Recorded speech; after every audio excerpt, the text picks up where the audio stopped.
Evening, folks. I do apologise. We were sitting blethering, and I thought, fucking hell, I didn't actually start the stream. So we have been here for about 25 minutes. So we've got about 10 minutes until we're finished. Yeah, welcome to the Friday Waffle, and I've got a guy I've not seen for a wee bit. How are you, mate? It's been a while. It has been a while, although, let's be honest, you've tried about half a dozen times to get me to come on here, but yeah, it finally worked. Thanks to finally actually having a reason for me to come on. You're not a fan of spontaneous chats, are you? Well, it does help if there is, an actual subject, some actual subject matter. Because I could sit here and talk absolute fucking horse shit for hours on end and send everybody into a coma in the process. So it really does need some kind of topic of discussion, rather than just, I mean, I've been saying that for a long time. Like I said, I've said everything I have to say about video games. There's really nothing. Anything I say about video games, you've already heard.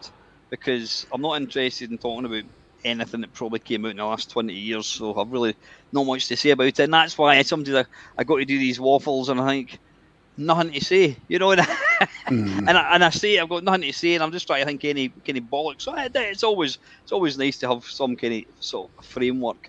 So you're still playing No Man's Sky, but not quite as much Elite Dangerous, I've noticed. Yeah, I haven't even looked at Elite Dangerous since I started playing No Man's Sky. We were saying just before we actually went live, when I did that nice and nasty podcast thing, I said in it that even though I chose Elite Dangerous, if they fixed the save game bug in No Man's Sky so that I could actually start playing it again and actually be able to save me progress, then I would have chosen that. And of course they did fix it. I started playing it again, and from that moment on I haven't even looked at Elite Dangerous. See, they obviously listened to the podcast, and there you go. They fixed it. They must have done. That's the only logical explanation. Yeah. I mean, No Man's Sky, it was a game, I think, that it did kind of pique my interest, purely and simply down to the fact that some of the bold statements that they were making about, it was infinite and you'd find planets that you could name and all that. And then, am I right in thinking when it came out, it didn't quite hit the mark? It came up with a few kind of hollow promises. Was that pretty much what happened? Not as far as I was concerned, it didn't. I was a fan of it from day one. There were a lot of people that did bash it as being a bit sort of lacking in stuff. That was not the fault of Hello Games. That was the fault of Sony. Sony bought into it, and as soon as they bought into it, they were basically like, right, you got to release it now because money. And so it got released far too early. It was nowhere near ready to go out.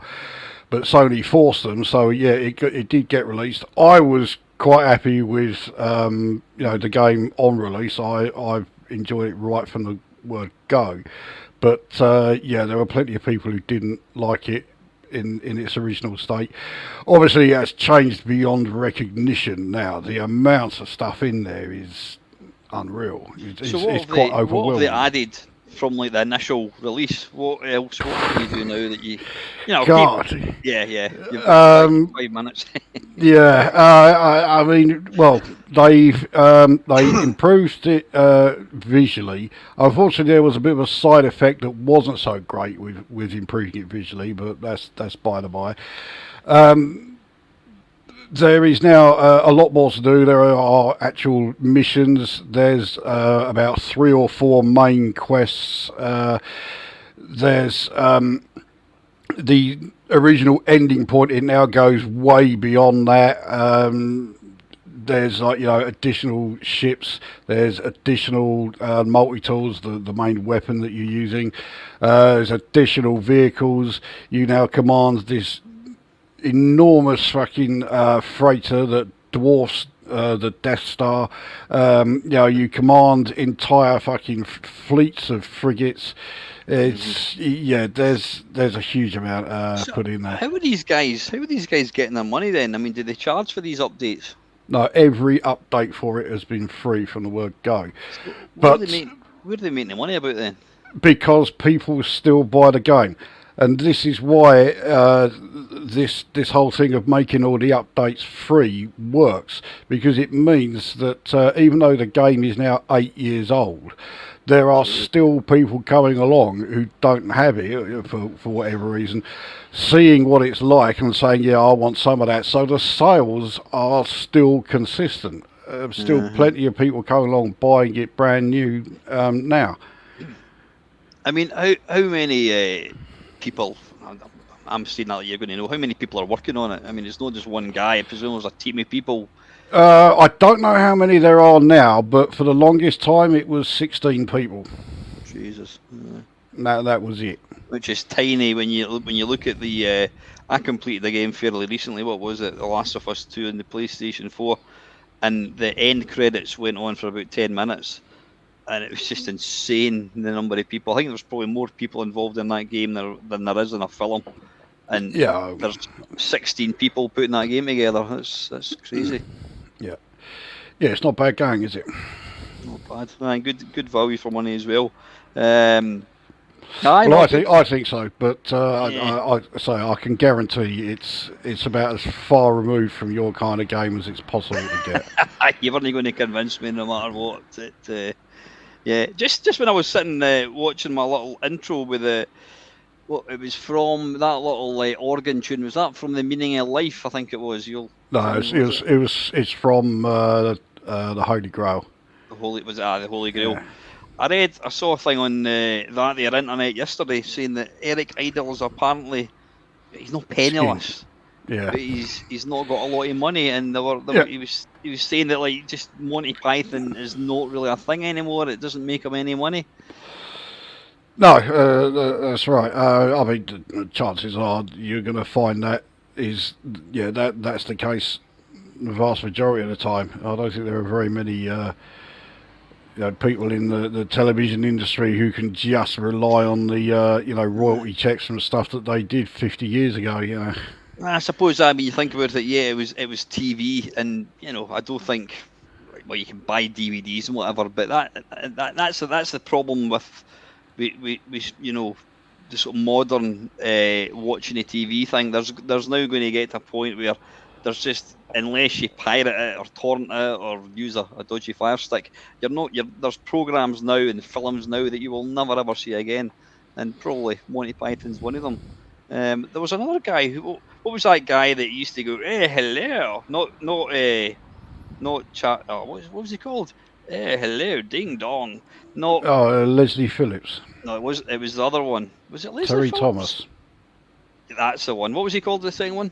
Terry Thomas. Terry Thomas. Yeah, apparently he's pretty much penniless, and I think his missus has to look after him. I think he's got. I'm not surprised that he's. I'm not surprised he's penniless, because he died about 20 years ago. Did he? Yeah, in fact, probably longer than that. He died a while back. But yeah, he was absolutely skint when he died. I mean, he was living in some fucking bedsit somewhere in South London, unrecognisable. Yeah, in fact, I think there was a hint that I should have known that, because I think it said that Bob Monkhouse apparently raised money for him. So yeah, there you go. That's yeah. I need to get up to date. Fucking hell, you'll be telling me we've been to the moon and there's been a fucking Second World War at this rate. Jesus. Okay. I won't give any spoilers. So anyway, listen. Lukozer came up with this one. I think what the official title was "The Good, the Bad, and the Downright Ugly of YouTube." This platform that you're watching it on, and it's interesting for something that is completely free. It does get a lot of criticism for lots of different reasons, some of which we're probably going to touch on tonight. So what kind of prompted? You were obviously lying in your bed thinking, fucking YouTube, you bastard. I want to talk about that, why I hate it. What kind of prompted this as a topic to talk about?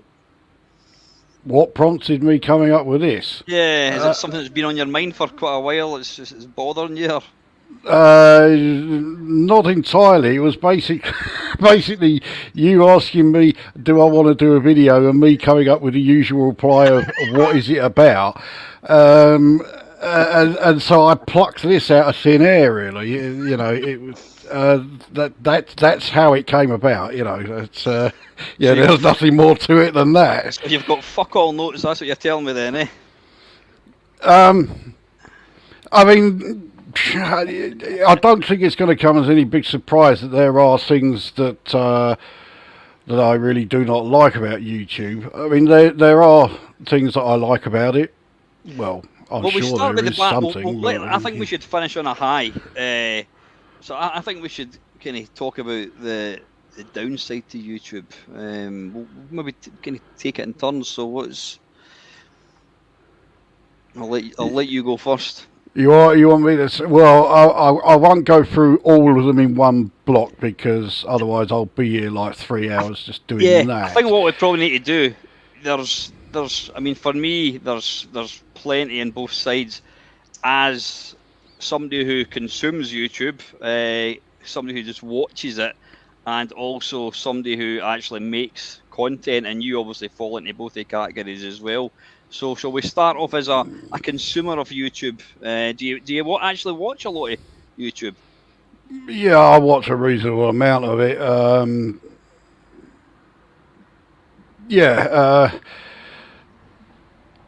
Well, okay, I'll jump straight to, like, you know, one of the big reasons that I don't.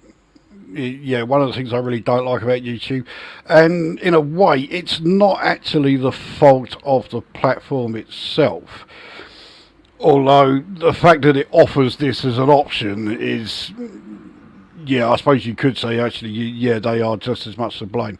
But it is the amount of people who do YouTube channels, come up with, like, you know, YouTube channels and that, and they do it for one reason only. You know what that reason is. Yeah, to make money. Yeah, exactly. The content doesn't matter. You know, they clearly don't give a toss about it. They put about as much effort into their videos as I do.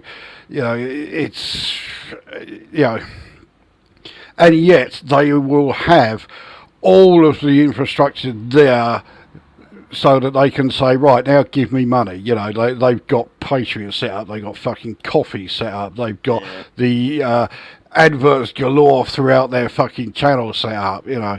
So they'll have all of that done, and then when it comes to, you know, the actual videos, it's like, oh, I had fish and chips for dinner today, wasn't that exciting? Okay, see you next week. You know, that's it. So they just churn out this absolute fucking horse shit, and expect people to give them money for it. So it's the fact that so many people are doing this for the monetization, and they approach it purely as, you know, I can't be asked to do anything, so I'll just set this up and then people will give me money this way, you know, and that's their whole attitude towards it. And every video that they do absolutely stinks of the fact that that is why they are there. Yeah, I mean, there's a lot of people out there that put absolutely zero effort, and the ones that always amaze me for a couple of reasons is, what the hell was I watching? I was watching an outtakes of it was a rehearsal of Paul McCartney getting interviewed with what's his name, Michael Parkinson, and quite a personally, I think Paul McCartney's a complete cunt. But I watched the interview, and I actually thought, well, actually he came across pretty well. But this guy had, I think, 374 subscribers, and it was like 2 million views. It's like, you know, there's people who just, I don't know, they must nick stuff and then they just upload it. Well, yeah, that's another thing I find infuriating about it is that they put these videos up which are clearly not their work. Yeah, They yeah. they upload clips from like Doctor Who or something, and then they say oh okay right yeah this is my video now give me money. The only good thing about that, and it's the only time that I am okay with this sort of thing going on, is of course as soon as the BBC discover that they've done that, they come along and off it goes. Yeah, yeah. But I mean, I've said loads of times. I mean, I do monetize my channel, and I make no bones about it. I get about 20p a video. It's just I get about, I don't know, £6 a month or something. It's pish, but it does help. But yeah, it's these Does it videos though? you're not even a minute into it, and it's like before we start, this video is sponsored by. Oh well, that is You know, people, trying to circumvent. Well, I think the vast majority of YouTube viewers who have got advert blockers. And of course, you're going to have advert blockers. I mean, if you're going to try and watch a YouTube video without, an ad blocker, it's going to drive you around the fucking bend. yeah. So of course they try and circumvent that by embedding their own adverts into their videos, which that's something else I despise. And it's when I never actually gave it any thought. Yeah, so that's why they actually do it. But it's when they've got a video channel all about, I don't know, fucking buying cars, and they goes, but for dinner I love bloody such and such fish fingers. They're my favourite fish fingers. Blah blah blah blah. Something they've got. It's not even related. I could probably get away if somebody's doing a retro gaming channel and there's an advert for something to do with, I don't know, video games. That's fine, but it's quite clearly they're just taking the money and they're trying to sound. They're trying to say, oh, this web builder software, this is fantastic. It's my favourite one. They're not interested. They don't give a shit about it, but they're trying to pretend that they're interested in it. And who is actually going to go and sign up to something like that when you see it in a video? I don't know. Somebody must do it, I suppose. That's why they have them. Well, I suppose someone may do, but I can't see how or why they would. But no, I mean, this is of course a bit of a risky subject, for us to be discussing, because this is not the first time we've spoken about advertising on YouTube. I'll leave it there for now. I know you're not a fan of it. But I mean, getting back to what you were talking about with the, what do you call it, with the, people that just put out the most dull videos. I mean, I watch a lot of kind of random stuff. I do watch the occasional kind of retro gaming video, whatever. And there are, there's some of the big sort of UK based content creators. It just reeks of they're not interested in the subject matter one little bit. It's just about it's about making money. I don't know. Yeah, there are also those that have other agendas and try to. Well, I say they try to like hide it away. No, they don't. They are quite blatant about it. Well, let's say there's a certain YouTube retro gaming channel that I think you are a fan of, and I utterly detest, which is some individual by the name of Kim Justice. Now, why that name? Yeah. And why do you insist on putting a certain symbol within your logo? What the fuck does that have to do with retro gaming? So don't sit there and tell me that your channel is all about retro gaming, because it blatantly isn't. And that's another thing that really does fucking wind me up. It's a comparatively recent sort of infestation on YouTube. but it is growing quite considerably and at quite a rate. And yeah, that is, if anything, I hate that more than the advertising. Yeah, I must admit, I couldn't even tell you the last time I watched one of her videos.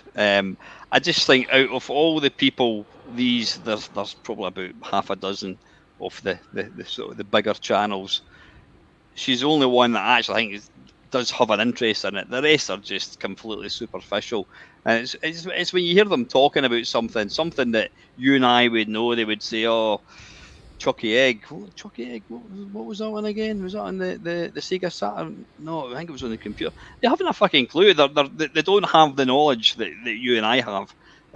But I'm not aware of that. So what is she putting some sort of like gay logo type thing or whatever it is? Or, Well, yeah, in the logo, it's got the it's got the fucking transgender thing in there, and it's like, what does that have to do with, you know, the subject matter that your channel is supposed to be about?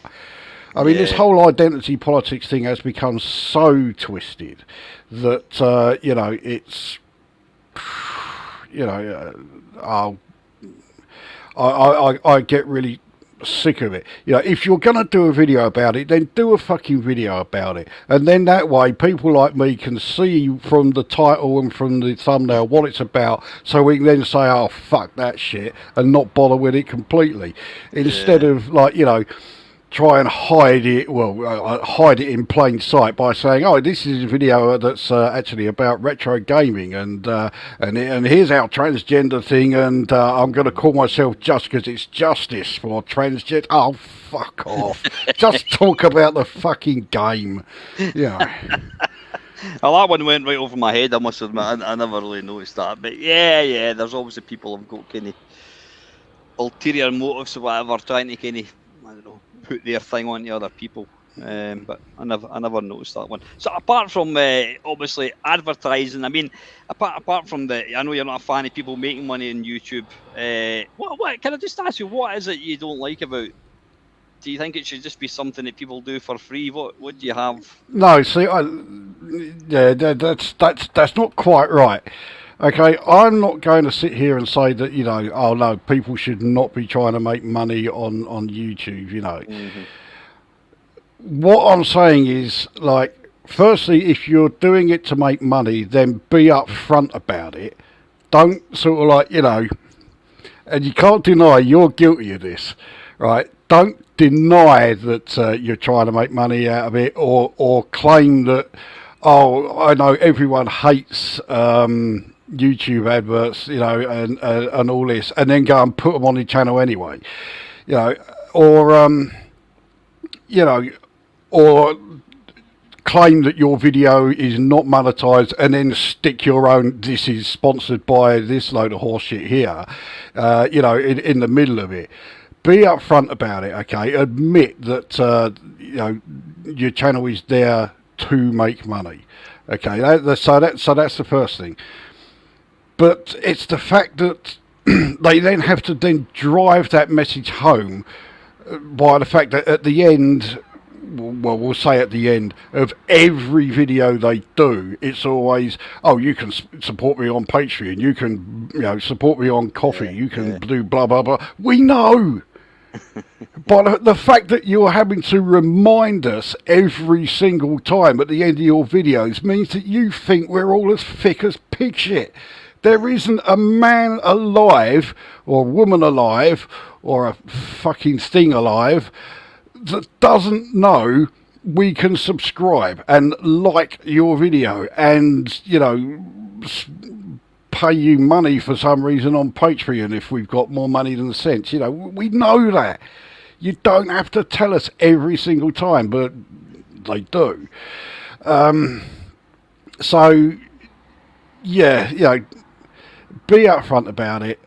You know, get it all done and dusted at the start, or leave it to the very end so that then people who are not interested and don't want to hear it can just stop the video because they know that that's all that's left to come, you know. Mm-hmm. So be honest about it. That's you know, that's the thing. I'm never going to monetize my channel. I'm never going to ask people for money from my channel. But that's my choice, not it's nothing to do with anybody else's decision. Yeah, I mean, I know you're having a wee go at me there. One thing I never do, I never ever ask people for money. Never ever, I've never done that ever. And I don't get any money from anybody. I get about £6 a month through Google, and it just helps to pay.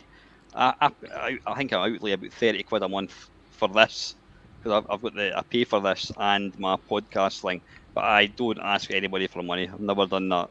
No, I never would. No, but okay. I mean, ever since I started coming back to this channel, right, there has always been this sort of like elephant in the room, okay, with the fact that I pissed off out of here for about 3 years and I didn't want to know, okay. I'm sure you know why it happened, but just in case, right, we did a video, fuck knows when it was, but it was about, say, about 3.5 years ago, and during it, we were talking about YouTube advertising then. And I do remember you saying, and I can quote you directly here, YouTube YouTube adverts do nothing but piss people off. And I totally agreed with that then, and I still think it today. Yeah. But it was not 6 months later, you then enabled every advertising option you could on your channel. No, if I did do that, it would be because YouTube must put it on as default. But the only adverts, I mean, I've got blockers. I think everybody that watches my bloody channel blocks adverts, which they should do anyway. As one at the start, and I don't know if you get one at the end. I don't have any mids. I would never do that. If I did do it, then it was wrong, because I would never. I mean, you could probably get 3 times. I could probably get £18 a month if I did that, but I don't. If I did do it, are you still there? I thought you'd. Yes, I'm still here. I thought you'd frozen there. If I did do it, it was inadvertently at the very beginning until I realised, oh shit, you need to untick these things, because no, that's having adverts mid. I mean, even we're going off subject. I pay for Amazon Prime. They now put adverts, even though I pay for their service. There's adverts you get. You do. You even get them in the bloody middle of a TV program. Adverts are like so 1980s. You know, the minute we started paying for content, you shouldn't have fucking adverts in these things. So no, I mean, channels that have adverts mid, I end up just going, fuck that. Especially if it's ones you can't skip, or sometimes you get like 2 and you've got to wait about a minute. Well, nowadays you can't skip them at all on YouTube, which is a change. I mean, they brought that in a few years ago, but it's a change that no one was okay with. And that was one of the reasons why the downloading of ad blockers went up exponentially. And of course now YouTube all they are doing is constantly battling away against ad blockers so that they can circumvent the ad blockers so their adverts get through, which may work for a day or two, and then the ad blocker is updated so that then they stop again, and it's just endlessly going on and on and on and on. But I've got to pick you up on something you said there, because me buggering off from the channel, right, was not purely because you put adverts on. Because like I say, if people want to put adverts on their channel, fucking go ahead, right? But I do remember your quote. YouTube adverts do nothing but piss everybody off. Fucking elephant, you forget nothing. Oh, I can't deny that. But and this was where the bad blood sort of came from. You did enable all of those options in there, and you admitted it in there was about, well, at least 2 or 3 videos. And when saying, yes, I've now enabled all the advertising on this channel. That must have been a long time ago. I can't. It was about 3. It was about 3 years ago. And to be fair, you didn't keep it that way for long, because I think you had. You were doing some test video or something, and you had Panther watching it, and he was saying, look, these adverts are coming up every 10 seconds. This is unwatchable. Yeah. I think, yeah. But when you first enabled it, you were then saying I think it was in one of your Friday Waffles actually. In fact, no, you said it more than once. I think you said it at least 3 times, because the third time I heard it, that's when I thought, I want nothing more to do with this. Because you were saying, yes, I've enabled the advertising options, and anybody who doesn't like it, that's their problem. And I've got to admit, I'm quoting you directly there. And I just thought, no, that's out of order. So that really did not help, and that really sort of like sparked my intense loathing of advertising on YouTube. No, me personally, I hope, because we still did talk. I hope that wasn't it. Well, I'd say I then stayed away from the channel for 3 years or so, and I just never bothered coming back again. But once once you did that test video with Panther watching, like I say, and I remember him telling me about it. Obviously, that was a little while ago. Yeah, he was saying, these adverts are coming up like, every 10, 15 seconds. I think it was rendered unwatchable. Yeah, I think it might have been Panther that actually said to me, by the way, mate, you need to vote. And I went, oh, really? Fuck that, and I took them off. So I don't know how long you had it, or had it like that. I would say it was like a month, maybe 2 months at the absolute maximum. Yeah. But that anyone who doesn't like it, that's their problem. That really did rub me the wrong way, I gotta admit, Because to me, it's I was sitting there thinking, well, it's not their, it's their preference, it's their decision, it's their choice. It's but it's not their problem. That was very confrontational. Is almost as confrontational as it sounds like I'm being at the moment. But I don't get angry very often. Certain things, like you get, when you get trolls having a dig at you, oh, you fucking hell, you don't even read the manual. It's like, fuck off. You don't want to watch my channel, don't watch it. I don't get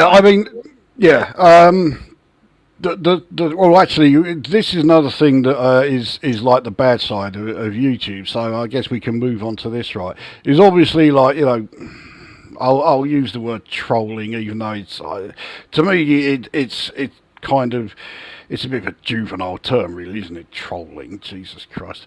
So I think, right, that if you get a comment that is criticising, either the channel or the particular video or whatever, as long as it's constructive, okay, that's the best kind of comment you could get, because only through comments like that are you going to be able to like maybe improve, the content overall. Right. Because so let's say, right, for example, you're watching a channel, and you're thinking, okay, this is a subject that interests me, but this bloke who's doing it is fucking clueless, and his style of doing these videos is fucking coma-inducing. So so it's a subject that you want to watch videos on, but these videos are absolutely insufferable. So you could just say nothing and hope that he's going to actually like change it and make it better, but of course he's not going to. So so you do a constructive criticism.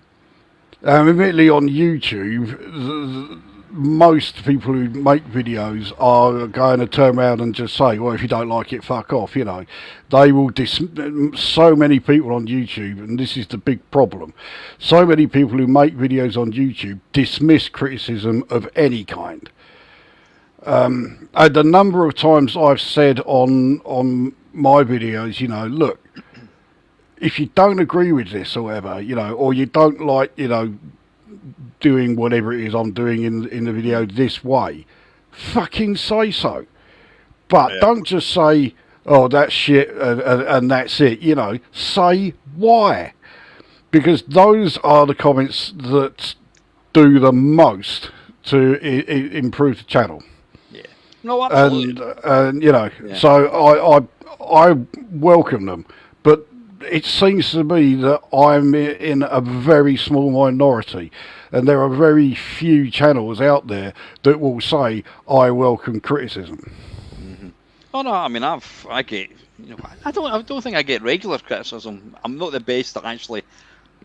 In the early days, I used to look at every comment, but I don't now. I hardly have time to fucking make any videos. Never mind looking at comments. But I had to mute my microphone there because as I've got some peanuts, and I was thinking somebody gave me some constructive criticism, and I instantly remembered what it was.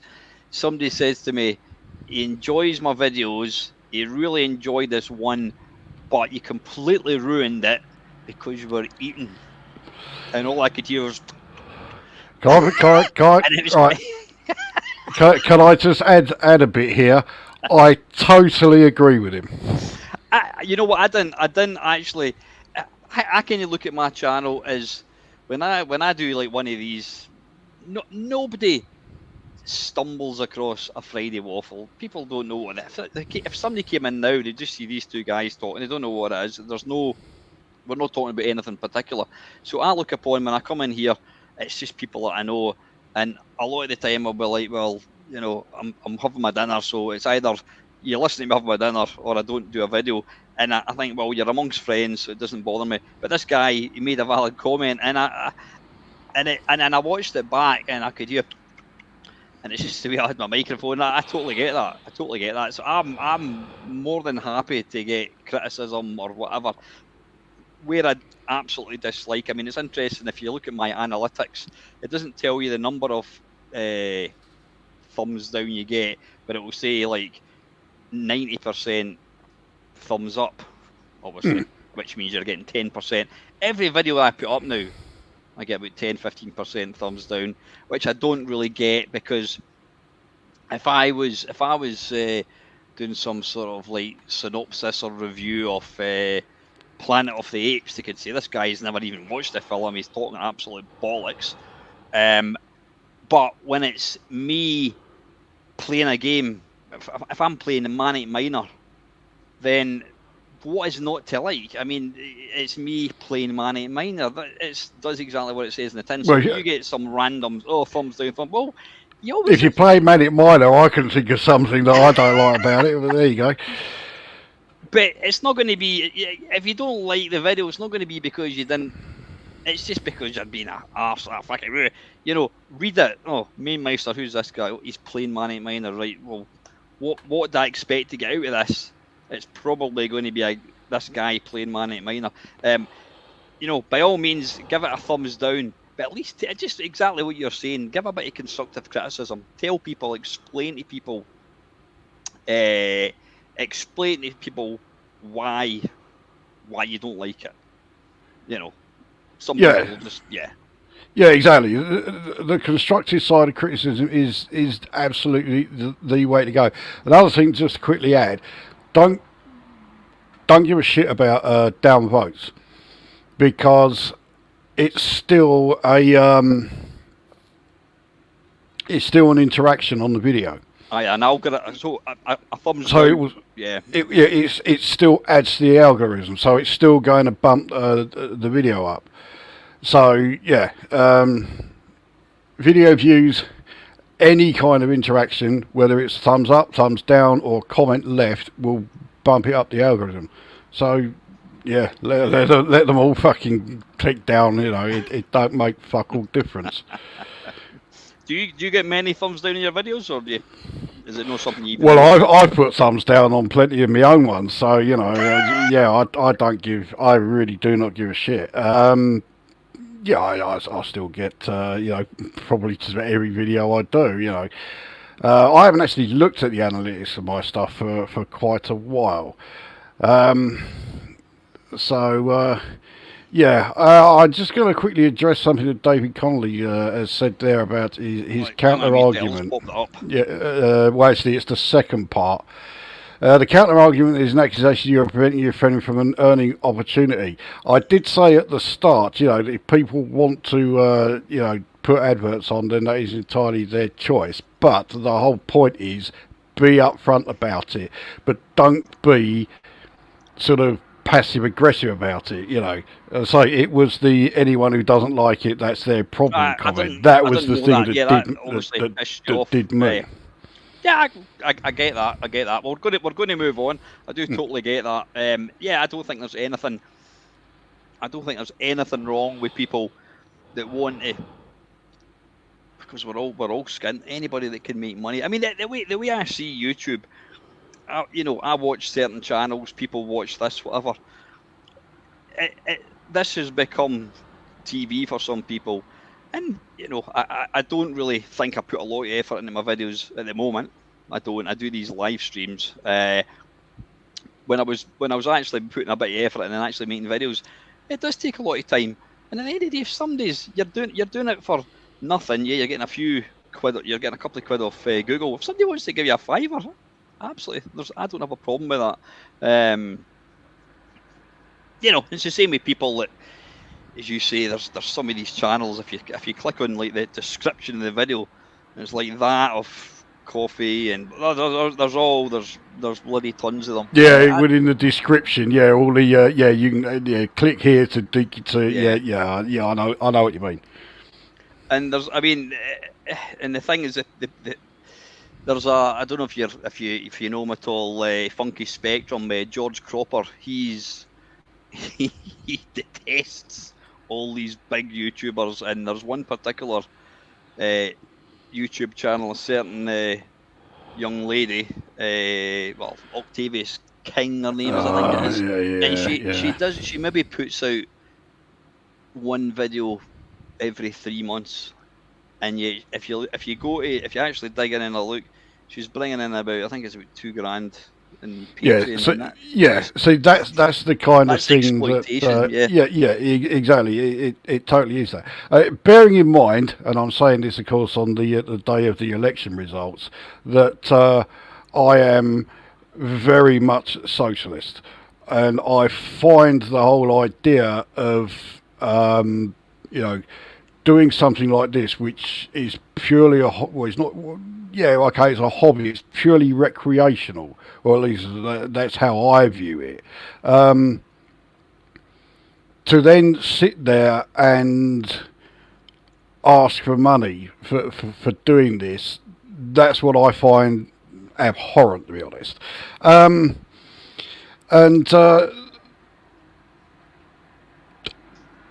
The way I see it is, say, by setting up something like Patreon or something like Coffee and that, even though these people are saying it's entirely your choice, which of course it is, but they've got the framework set up there. It's as if they are expecting people to want to give them money for whatever. And a lot of the time you see it, these people have just put out like their first video, but they've already got fucking Patreon and Coffee and all that set up on there. Yeah. It's like, are you fucking serious? Yeah. So and that's when I think it is taking the piss, and it's taking advantage of the fact that there are some people out there who have a generous nature. I mean, I've had people say to me during my videos, oh, how can I, donate either through a super chat or a coffee or a Patreon, whatever. And I always explain, look, no, I don't do that. I'm not asking for your money. I don't expect you to give me any and all this, because I just find it. I just can't bring myself to do it, So, and I suspect that plays a very big part in why I don't like when channels put all of this stuff on there. I just can't bring myself to do it, and I instantly sort of like think, how can you sit there and do that? When they've got this thing all set up, so that people can give them money for what is basically them. Well, let's say it's like a gaming channel, like like we do. It's like we're expecting people to give us money while we sit on our arse and play video games. I was like, oh no, I just can't do it. Yeah.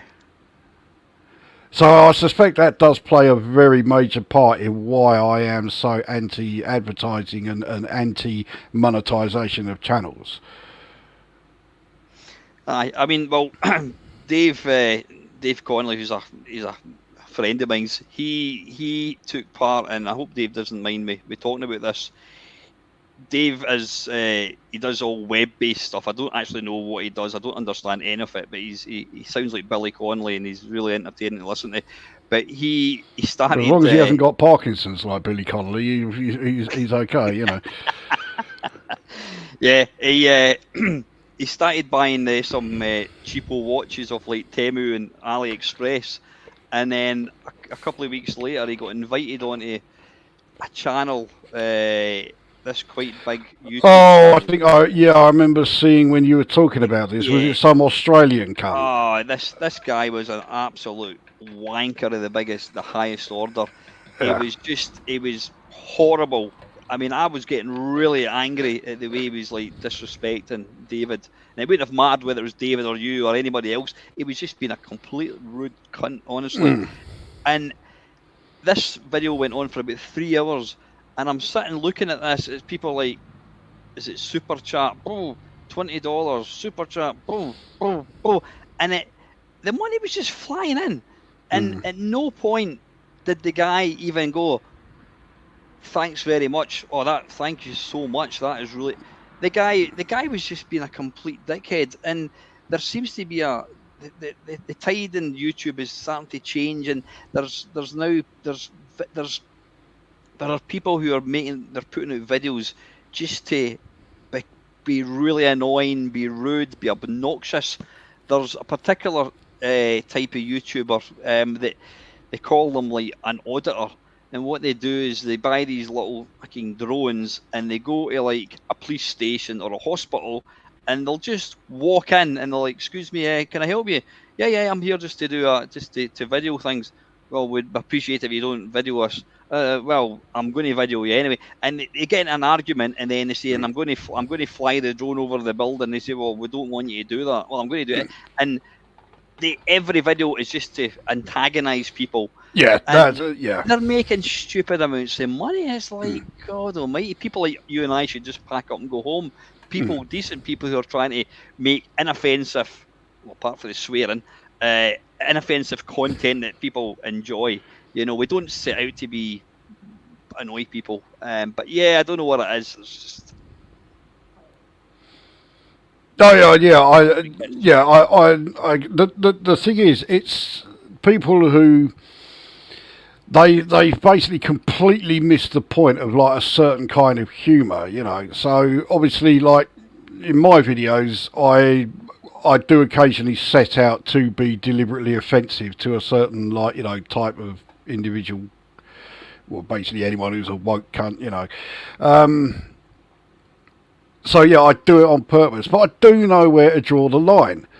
But at the same time, I also know, you know, the audience that I had in mind, you know. So when I did, like, you know, was it my my review of well, see, that one was one where it didn't work. But when I did my review of Ninja Hamster, you know, and at the end of it, I was saying, you know, like, oh yeah, this game is a right fucking pile of shit, and I hope everyone connected with it dies of cancer. Now, you know, it's say that, yeah. Oh yeah, and of course, it's there had to be someone, and someone did come along. I think they've since deleted their question, you know, because it was so ridiculous. And they were like, "Oh, did you really mean that? You know, that's really offensive." Saying, you know, and I'm thinking, are you seriously asking me this? Do you seriously need me to verify? Oh yeah, I really meant, yes, I do genuinely hope that these people will die. Jesus Christ, you know. And of course, that kind of mentality goes the other way as well, you know. So these people who see this kind of humour and think, yeah, I'm going to do something like this, but they are fucking shit at it. And all they see is, right, we're going to be really annoying, really offensive, and that's the beginning and end of it. And of course, they take antagonising to fucking X degree, way above any kind of level that would be considered okay. Yeah, he's just pissing about and all this. They go way beyond that point. But they have an audience because there are so many other people there who are equally as clueless, won't make the video, but they're watching you thinking, oh, that's really hilarious and all this, Yeah. And clearly these people are stupid enough to send them, fucking money for doing so, as well. And it's only going to get to the point when these people start really breaking a line and they end up doing something illegal and then getting nicked.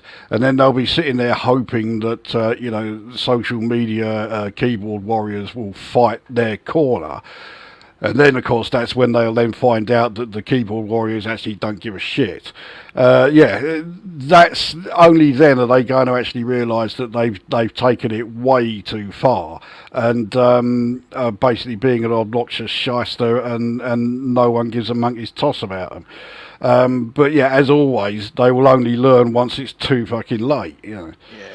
That's it. I mean, Ox is saying there, I don't know the channel he's talking about. There was apparently some guy that just used to walk into people's houses. I don't know. I mean, I've not seen anything like that, but I mean, if there are videos like that out there, then it can be nicked, and the prosecution case is open and shut because they got all the fucking evidence they need on YouTube. It shows the bloke's an absolute fucking brain dead prick.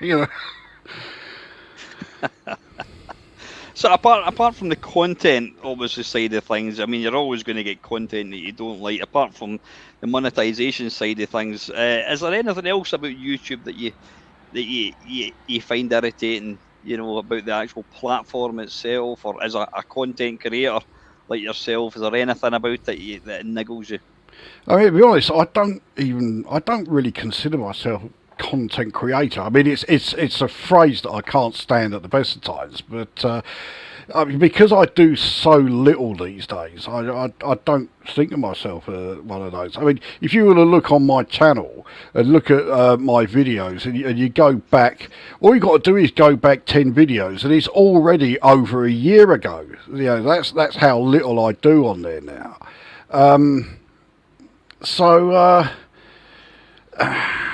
I mean, the platform it's very very counterintuitive. If you're new to the platform and you're thinking, right, I want to upload a video or I want to go live, they don't make it easy. So you find yourself having to watch a YouTube video that's a guide on how to do YouTube videos. It's ridiculous, and there's no shortage of those videos out there either. So they could do with streamlining how to actually how to add any of this content, and I think they could also do with where you've got now all these different sections within your page. So you've got like your videos, then there's another section for your live streams, then there's another section if you've got shorts and all this. For me, I would prefer if it was all amalgamated into just one section, your actual content. Have like the community tab, which I started using quite a bit on my channel now.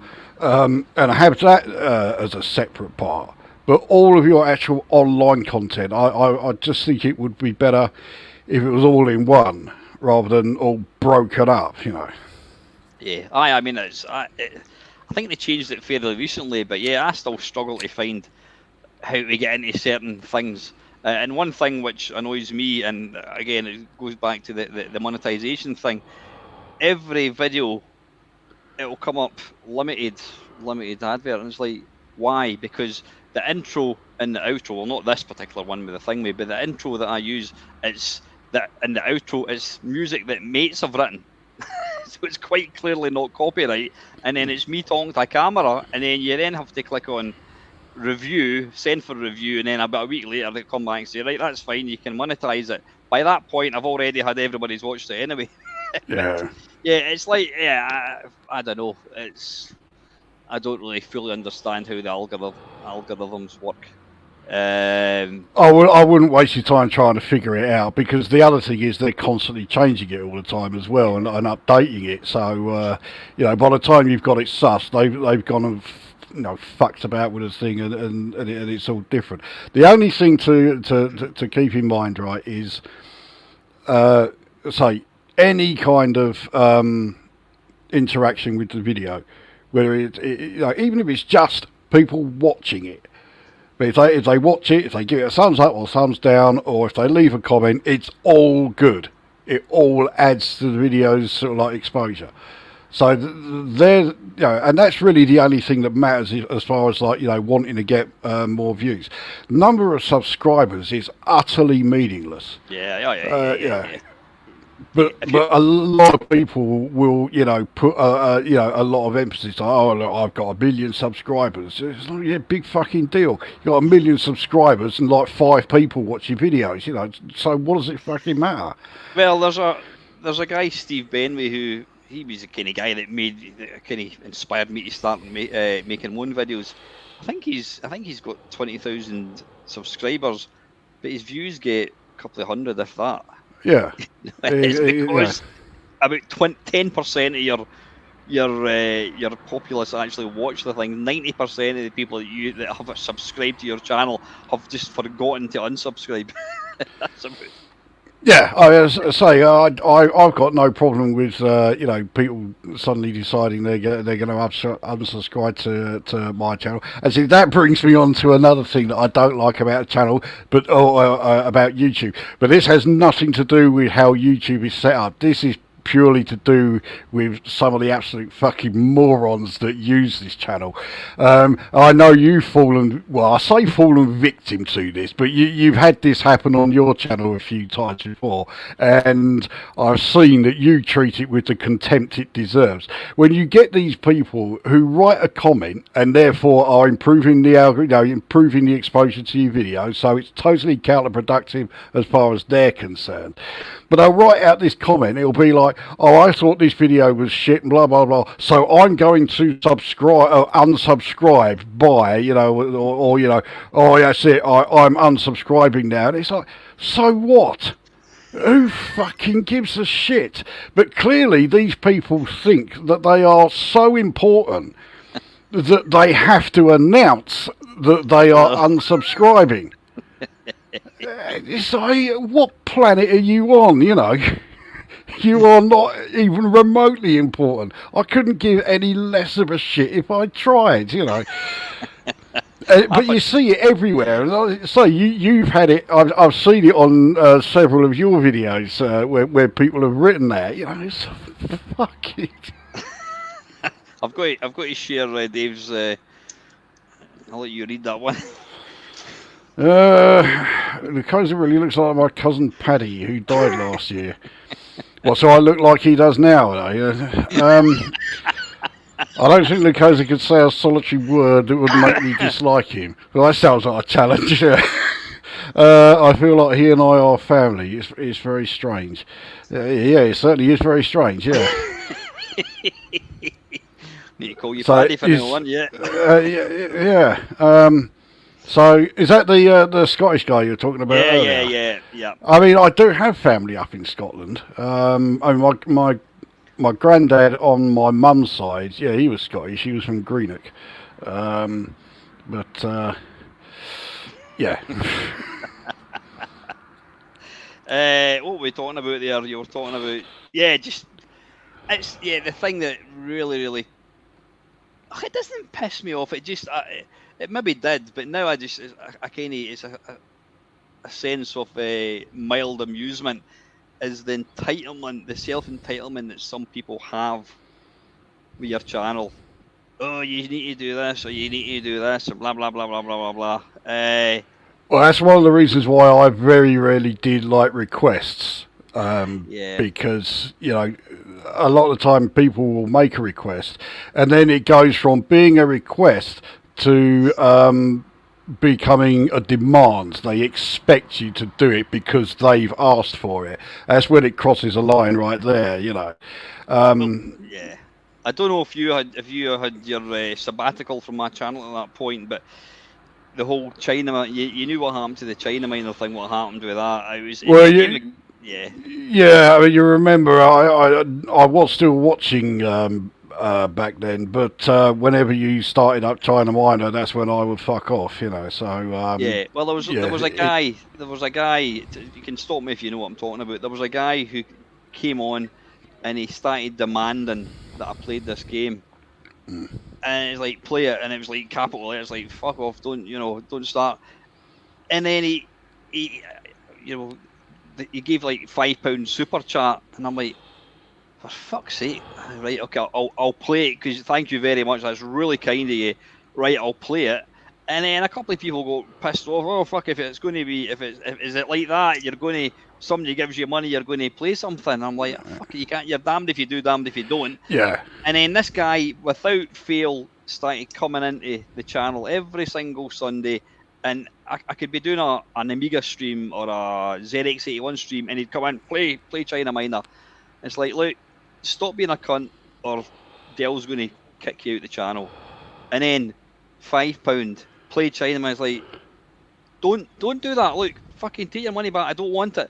This guy gave me 30 quid in one video, and I ended up banning him. And I ended up saying, look, I don't know whether you're mentally ill, mate, or whatever. I said, I've had a look at your Facebook page. It looks like you're an old age pensioner. You need to save that money. You need to save that money for your pension. Stop. I don't know what you're doing, but if you keep this up, you're out. And I ended up just banning the guy. But periodically, he'll come. Well, I'm assuming it's the same person. Yeah, we called him Catman because his Facebook page was like pictures of cats. But yeah, he was obviously clearly disturbed. But I banned him because he was giving me money, and it's a fucking weird thing. Well, Oxus just beat me too, because I was just going to say, you sure it wasn't Ian Gray himself, you know? Well, that's the thing. The plot does thicken because he came on as Ian Gray, and I thought, nah, that's somebody just taking the piss. So then I said to him, would you fancy? I'd like to have a chat with you off the video. I say, and I think I read out my email address, and then about half an hour later, I got an email from Ian Gray at blah blah blah blah blah blah blah.com. It wasn't like Ian Gray at gmail.com. Yeah, he hadn't obviously just gone in and made it up. It was like some sort of. And I thought, I wonder. So then I got back to him and I says, look, Ian, I don't know whether it is you or not. Part of me thinking, what is the chances of this guy watching my videos? But then I've had people, I did a review of, I don't do reviews, I was playing, oh Christ, what's that game that I played and you end up loving it? You walk out, you jump over, Dino Eggs. The guy that wrote that. You do realise I had Dino Eggs back in the day, so I knew it before you introduced me to it. But yeah. Maybe just forgot about it. Possibly. The difference is I call it by its title, by the proper title, because it is Dino Eggs. I know. I suppose. You don't go dinosaur. It's dinosaur, right? Dino Eggs. Why did I say Dino? You know why I call it Dino? Because my fucking pal had a dog called Dino. That's why I call it Dino Eggs. I'm guessing you got that from the Flintstones. That'll be it. That'll probably be it. The Flintstones, the second worst cartoon ever created. Go on, then what's the first one? What's the worst? Well, the Jetsons, which was just the Flintstones in space, you know. I mean, it's identical to Flintstones, and yet at the same time managed to be worse. Now that takes some doing, you know. Anyway, getting back on topic. So, this guy, and I thought, what is it? And I thought, well, there are people, some of these guys who write these games, they must go into YouTube and just like, I wonder if there's any videos of Dino Eggs or Dino Eggs. Oh, fucking hell, there's a guy playing Dino Eggs. So anyway, he commented. So I thought, well, it's not beyond the realms of possibility that somebody had said to Ian Gray, by the way, do you know there's this fucking guy plays one of your games every single week? Fucking what? So anyway, I contacted him. I says, look, would you be interested in coming on for a chat. I said, I just want to talk about the old days of Interceptor software. And he got back to me, and he wasn't very friendly, but he just said, well, yeah, I'd be happy to do that, but I wouldn't want to discuss like the financials. I know, in fact, it wasn't him. It was there was Jeff Minter and the guy that founded Interceptor Software. They started a software company, and I think eventually Jeff Minter got pissed off with this guy, and this other guy went and started up Interceptor Software. But anyway, this guy came back and says, "Yeah, I would be quite happy to do it, but I don't want to talk about the money." And then I said, "Look, let me know when you can come on." And then it just went quiet. But it sounded, if that was somebody in the wind-up, I don't think it would have panned out the way it did. No, if it was someone on a wind-up, they would have carried on winding you up for a bit longer. Yeah. They wouldn't have just stopped. They might have even taken it to the step that they pretended they were Ian Gray. You know, yeah. I wouldn't know. It'd be the ultimate hoax or the elaborate hoax, whatever it is. But yeah, but anyway, this guy was coming on, but I don't know. And the funny thing is, Paul Drury, who he's writes for Retro Gamer and all this kind of stuff, and does the Ted Dabney podcast. He got in touch with me and he says, "I've been desperate to get Ian Gray on Retro Magazine. Have you got any contact details?" I said, "Well, I've got an email for him." I said, "I'll let you have it." And I think he did a bit of digging, and he says he never got anywhere. So I don't know. It's a weird one, but yeah, I ended up this troll, guy came on demanding that I played this game. It's like, fuck off. And I says, he gave me 30 quid one day and I banned him. I was like, don't come back. But periodically, he'll cut. You can tell I don't know whether it is him or whether it's, I don't know. But it became, and that's why I then got to a point I thought, you know what, I'm not playing the game anymore. It's boring. Stop going on about this fucking Catman. It's that ship has sailed. Let's move on. So anything else? Any other kind of negatives about YouTube that you can think of? Well, you touched on one. Jim's mentioned it just a little while ago with the super chat thing. Now, okay, I think what you're seeing there is actually one of the real sort of disadvantages of it. And it was something that YouTube didn't sort of consider when they put this feature in. Is that when you're doing a channel or doing a live stream where you're playing various games, just as an example, it could cover all sorts of stuff. And someone is saying, oh yeah, right, I've got a request. Can you do blah blah blah blah blah? And they will say it's me doing one, and they're asking me to do China Minor. It's like, look, I'd rather fucking stick pins in my eyes and play that fucking shit. So it's not going to happen. Then they do a super chat thing, so they've given you a $5 or whatever. Suddenly you feel obliged to do it. Yeah. And as soon as they catch on that this is going to happen, again, if if it's some dickhead who's got more money than sense, they are going to do it more and more and more until they get to a stage where they think they can dictate how your channel is, what the content of your channel is. And I think the super chat sort of gives them the means to do that. So I am absolutely not a fan of that at all. I've already made my opinions very clear as far as monetizations of channels in any way, shape or form. But yeah, the super chat also had that on top of it. So yeah, it's a double reason for not liking it. It kind of annoys. For a small channel like me, if people were giving me 20 quid, it'd be, oh, that's great. It helps to fucking pay what I pay out. If you've ever, I can't even think of any video that I've watched. If you've ever maybe clicked on a video, there's maybe 100,000 people watching, and it's just there's all these. The comments are going. Yeah. And it's pointless. I've somebody's commented on a video and it's pointless because I'm never going to read it. And it's just oh, if I give you 10 quid, will you answer my question? Yeah. Exactly. That's how it's sort of degenerated into that kind of feature, which I doubt that was the intention when it was first implemented, but that's what it's become. And yeah, I fucking loathe that.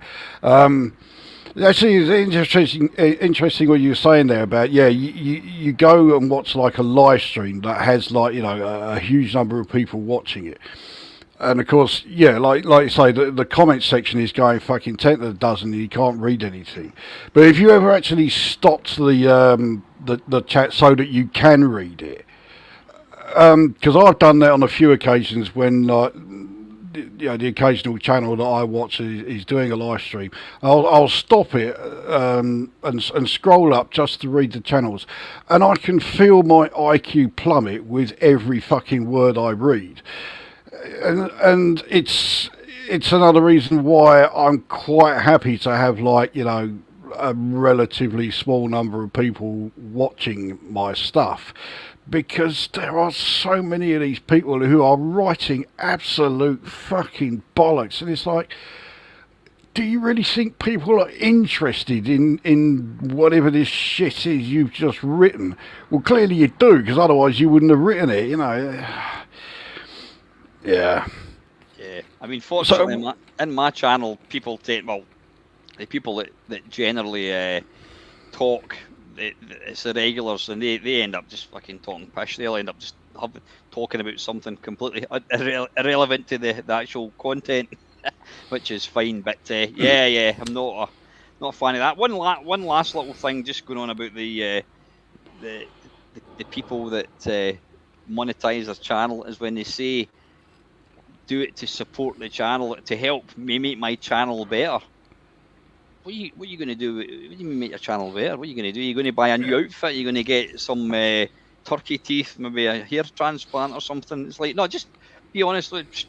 What if I'm doing this for free? If I can get 30 quid every month, happy days. But they say it'll help. I'll invest it in the channel and make it a bigger channel. What the fuck is all that? There was one that I was watching, and I've mentioned this a couple of times in videos I've done when I was still doing the Elite Dangerous videos. There was a channel that I watched, I don't anymore. They were doing a live stream, so the channel's the Burr Pit, and I think quite a few Elite Dangerous players are familiar with the Burr Pit. I can't stand it. He sounds like an amateur sort of like radio DJ. His voice is fucking... Yeah, it's really irritating. But he had this live stream going, and it was it had this section here about donate however much and it had a target, and he was like donate, and I think it was something like. It wasn't a small amount. It was something like his target was about 1,200 quid or something like that. And I was thinking, what the fucking hell is this target for? I mean, asking or expecting people to give you money is bad enough, but to have an actual target there, and a sizable one, say 1,200, and it was so that he could buy a new motherboard for his PC. It's like, okay, so you want to upgrade your PC? A 1,200 quid motherboard, yeah, okay. But you want everyone else to pay for it? Fucking what? That was just outrageous. Well, I've actually thought you were talking about the guy that I'm going to talk about. There's and I don't mean calling him out because I think it's a disgrace. I'm not going to name his name, but he's a fellow Scot. I've known him for quite a long time. He doesn't watch my videos, but whatever. But he's been on the kind of scene for a long time. I first got to know about him through like Yak Yak and all that. But he comes on. He'll start up a YouTube video channel, and then he'll message me. Go, oh, can you give me a shout out? I mean, well, wait a minute. You've only been going 2 weeks. You need to actually get some content. And then it needs to be something that I actually think, that's actually pretty good. I says, I will quite happily mention it. Not to, all right, if it's going to help you get more subscribers, more views, that's fine. But it's like, if I watched a film in if I watched a cracking film, I'd say to you, oh, by the Lukozer, you need to watch this film here. It's fucking brilliant. It's the same with YouTube. If I watch a channel which I think is really good, then I'll mention it because I think, well, it's worth. I think if you like this, you're probably going to like that. But you came, oh, I want a shout out. No, you need to fucking put a bit of effort and don't come and ask me for help when you've done fuck all. You need to actually start and do something.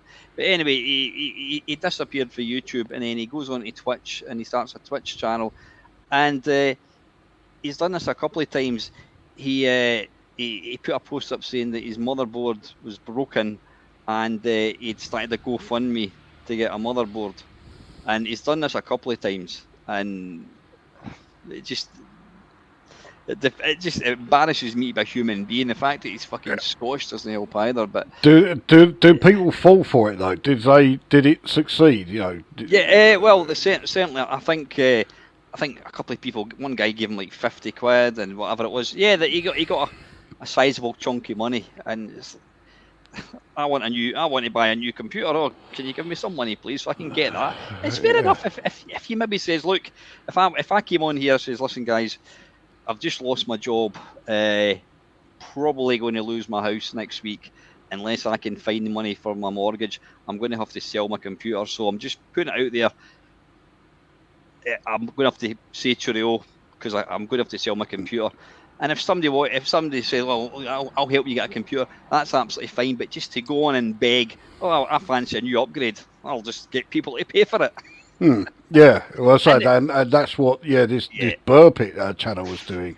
And that Octavius kitten, she has rats, and apparently she put out a video actually saying that the rat, I don't know whether the rat had cancer or something. So maybe the rat watched that video of yours. Maybe it was a fan of that game, whatever it was, because it did actually get cancer.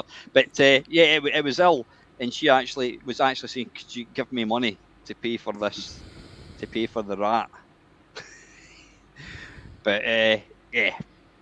So she has a cancerous rat, does she? Something like that. I don't know whether the rat survived. Just right. I think we've flogged it to death. Why we hate YouTube? Well, we don't hate you. I know it's unlike me to sort of dwell on the negative aspects of anything. So just changing the subject completely, and this really annoys me. AI. A lot of people know me as Al, AL, and I've seen comments when it's like, I really hate Al. I'm like, what? Fuck it.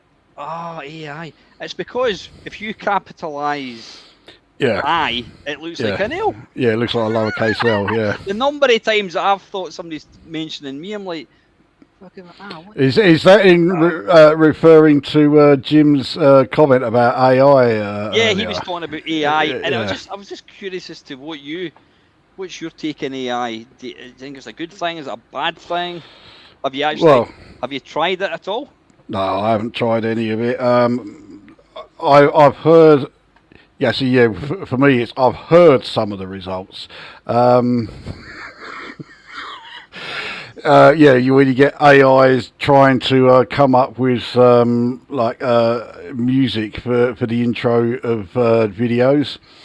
Yeah, go and watch a couple of Jim's live streams. He uses AI to come up with this intro music. It just makes me think. Intelligence is not the right word to use to describe it at the moment. The current state of it, is it's artificial fucking. Well. Yeah. Oh, and I'll also hasten to add that the reason Jim uses it on his live stream intro music is because he knows it's shit. He doesn't think it's good. He also put one together for one of my channels. He was like, he sent me the link to it. It was for a No Man's Sky intro. And it was like, just have a listen to this, and Jesus Christ, it was cringing in the extreme. It was some of the worst lyrics I could possibly imagine. It's like, there's no fucking way I'm using this. So yeah, but that's about my limit as far as anything that's even approaching AI. It may not even be actual AI. I'm not 100% sure. But yeah, I just have no interest in it. I know that you've got all these sort of like doom mongers saying, "Oh yeah, now that we've introduced AI, next week the Terminator is going to happen," and all this guff. Yeah. No, I haven't seen anything even close to resembling AI being, half good at doing anything at the moment. So yeah. Yeah, it's not one that it's not something that really grabs my attention. Well, The occasional Dave, sort of.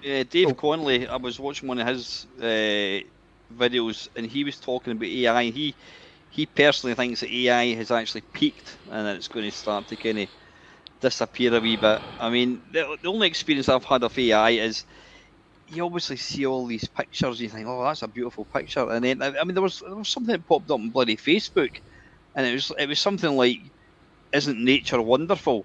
And it was pictures of these little like feathered birds, and there were all these beautiful colours. I'm like, fuck it, well, that's astonishing. And then I started looking at the comments, and it's like they're not real.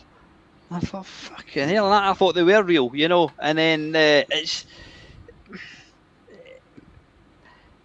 it's got to the point now that you can't believe what you read or what you see. You can't take it as read that it's real, because we've all tried the apps on your phone where you upload a photograph, you take a selfie, you upload a photograph, and then you render it, and it turns you into this like 100-year-old man. And it's like, fucking hell, that looks like a real person, and it's not. It's fake.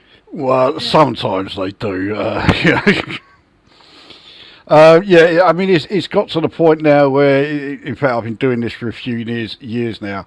If I see something on YouTube, on social media in general, my immediate reaction is that's bullshit, Yeah. and just ignore it. You know, if it's something that crops up on an actual like reputable source, which rules out the whole of social media. Then I'll give it the time of day. But yeah, if it's something that I'm only seeing on social media, couldn't give a fuck.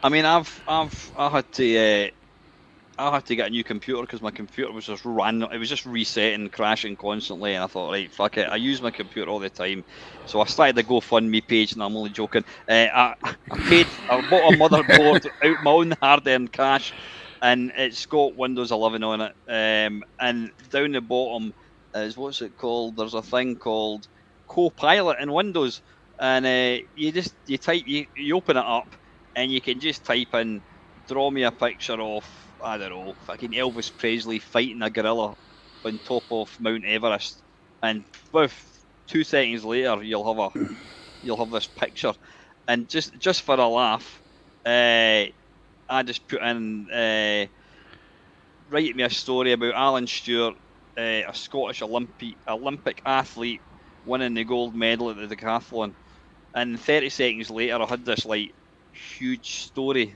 of me winning the decathlon. It's like, I mean, there must be people, there must be kids and all that are just using that just to cheat or whatever. I mean, the writing is written in a it's very kind of amateur, kind of childlike. Yeah, I say Like, it's probably like GCSE English aye, level. Yeah, probably somebody in primary 7 could probably put that in and say, oh, that was my homework. but Um, is it as bad as the Rise of Skywalker though? no, nothing could be that bad, mate. Yeah.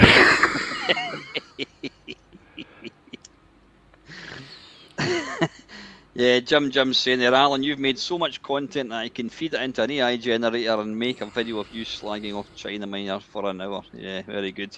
Right, Well, I could certainly do that, no problem. Don't need no fucking AI to help me out with that one.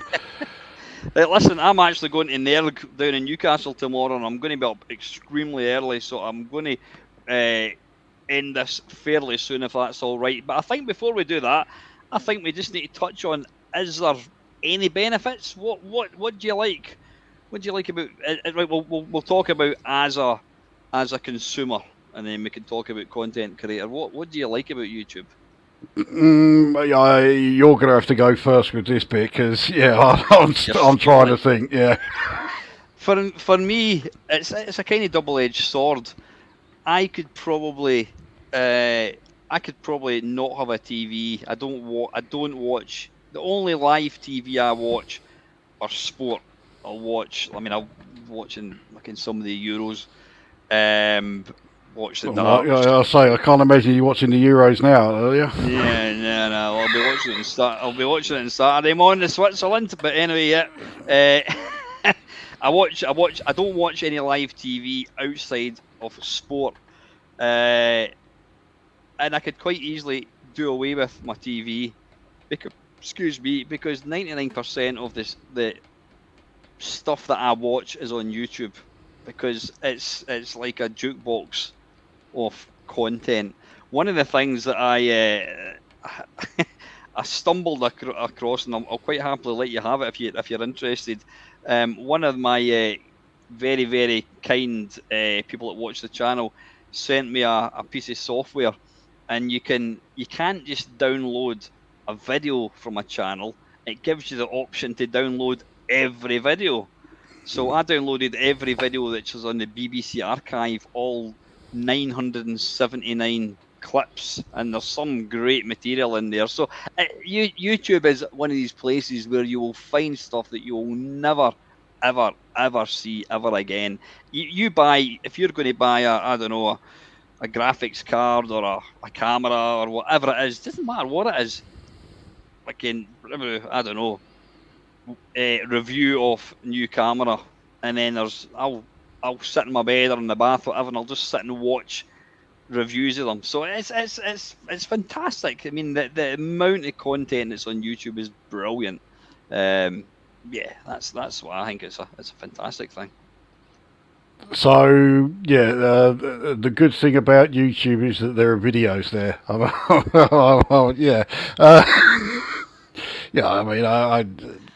I'm probably struggling, and I'm going to probably be on that sort of level as well. It's there have been, I think there have only been like 2, maybe 3 occasions where I couldn't find a particular video clip or whatever that I was looking for on here. So yeah, it's certainly got quite the broad, the broad spectrum of video content, and with the exception of obviously copyrighted stuff, which you're not going to find. Although if you're only looking for, say if we're talking about films, if you're only looking for a clip, then there's a good chance you're going to find that clip. But obviously if you're looking for an entire film, forget it. Yeah. Well, there are some entire films on YouTube. What would that be? Stuff that's getting past its copyright or whatever it is? I don't know if it works that way in film. So what, the 50-year copyright thing? I'm not 100% certain if it works that way with films or not. Basically, if I find a film on YouTube and it's one, it's the whole film and it's one that I like, I will download it before they get the chance to remove it. So I've downloaded was it Moby Dick? I downloaded from here. The dreaded Raise the Titanic, which is a hilariously bad film, but I've never seen that. Is it worth watching? Just for how shit it is. Yeah, I'd say because it's dreadful, but it's one of those where it's so bad it's good sort of thing, So yeah, I would say go ahead and watch it. So yeah, there have been several films that there really isn't like a big demand for anymore.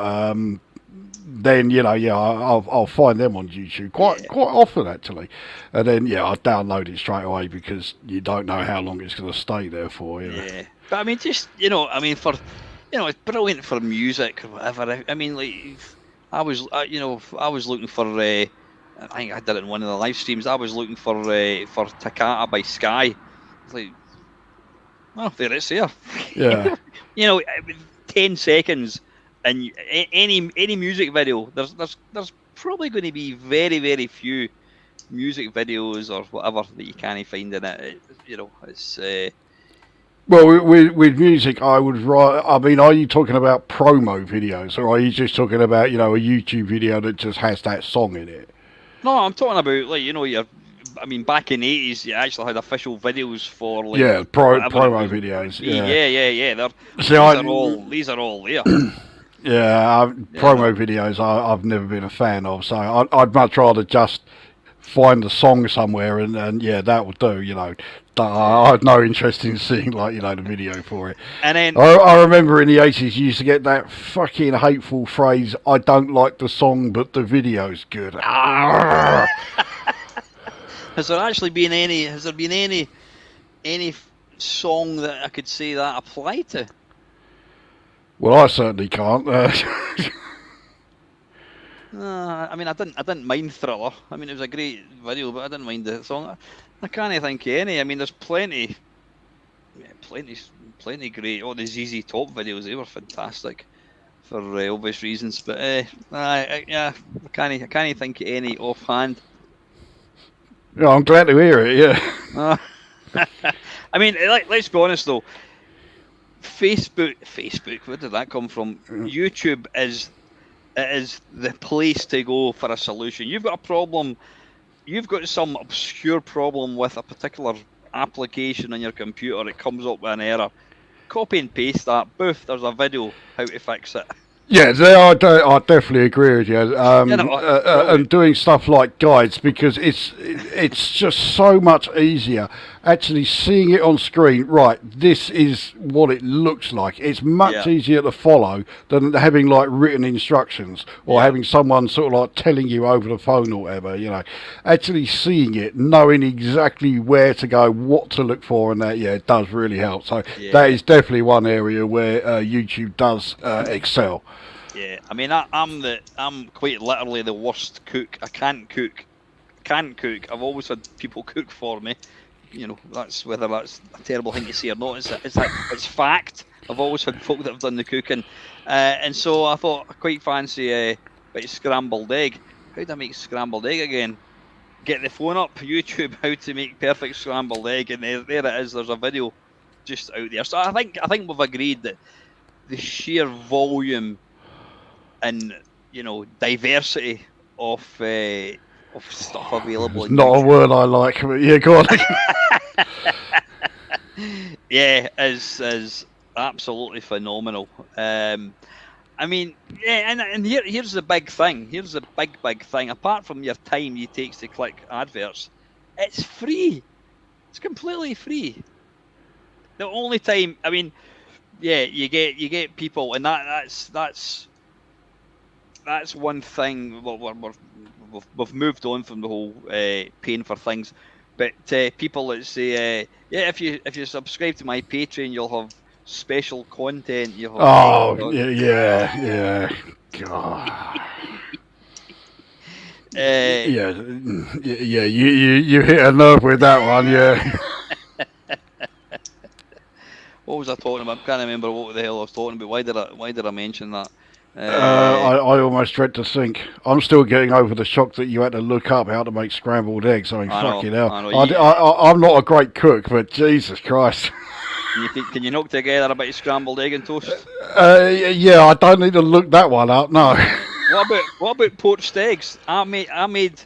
My sister showed me to make poached. When I moved into this house 5 years ago, she showed me to make a poached egg, and I made one, and I absolutely knocked it out of the fucking park. It was the best one ever. And then I've subsequent attempts ends up all the yolk, not the yolk, all the white stuff just mixes in with the water, and you end up just with the yolk. So that's, yeah, I'm maybe need to. Yeah, I've never attempted it, because poached eggs, I don't get it. Why would you try and do that when, you know, just boil an egg? It's just so much easier. Probably is. I just don't quite cook it too much. Yeah, just have a soft boiled egg. There you go. Problem solved. All you got to do is take the shell off. Even I can boil an egg. There you go. See, you don't have to look that one up. So there's a quick question from Jim. Is YouTube Premium worth it? What do you get from YouTube Premium? I have no idea. I've seen it advertised a few times, but as soon as I see, use YouTube and it will cost you, and that's as far as I get, I then click back. Yeah, I think I was using a hooky app on my phone, which gave me YouTube Premium. In fact, you know what? You're sitting down. I subscribed to it because you don't get it. I couldn't not have adverts on YouTube. I thought, right, I'll give it a go, and I paid it for 1 month, and I thought I'm not paying 10 quid for that. But yeah, you don't get any adverts. I don't know whether this is something that would be of any use to you. You can also, I listen to videos in the car, and if you've got YouTube Premium, you can have your phone screen switched off and it still plays it. Whereas when you've got it switched on, when you don't have that, you've got to have the screen switched on. And I think you also get access to, is it YouTube Music? I think, and Jim saying you can download videos. True, mind you, there's plenty of ways of downloading videos on YouTube without using Premium. Yeah. The thing about having it on the phone and that, yeah, that's. I mean, I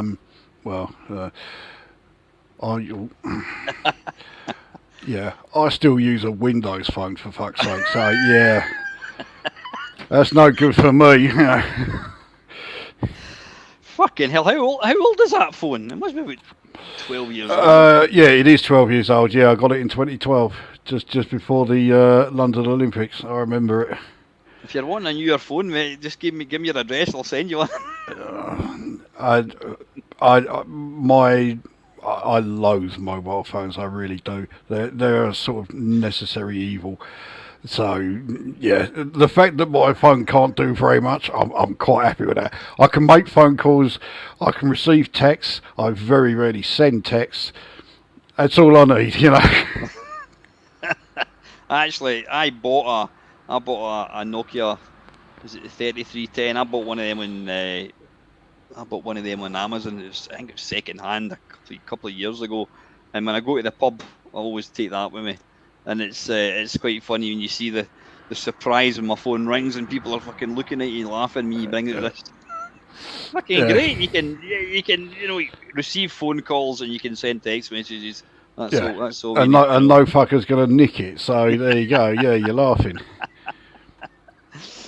Yeah, but YouTube Premium. That's what it's worth. It's as you say, you can do all these things in other ways. But yeah, so the sheer amount of varied content that you can get on YouTube is insane. Anything else from a consumer's point of view? Can you think that why YouTube is good? Well, I couldn't even think of one, so I'm very much having to rely on you for the good stuff, the positive stuff. Yeah, I mean, I think it also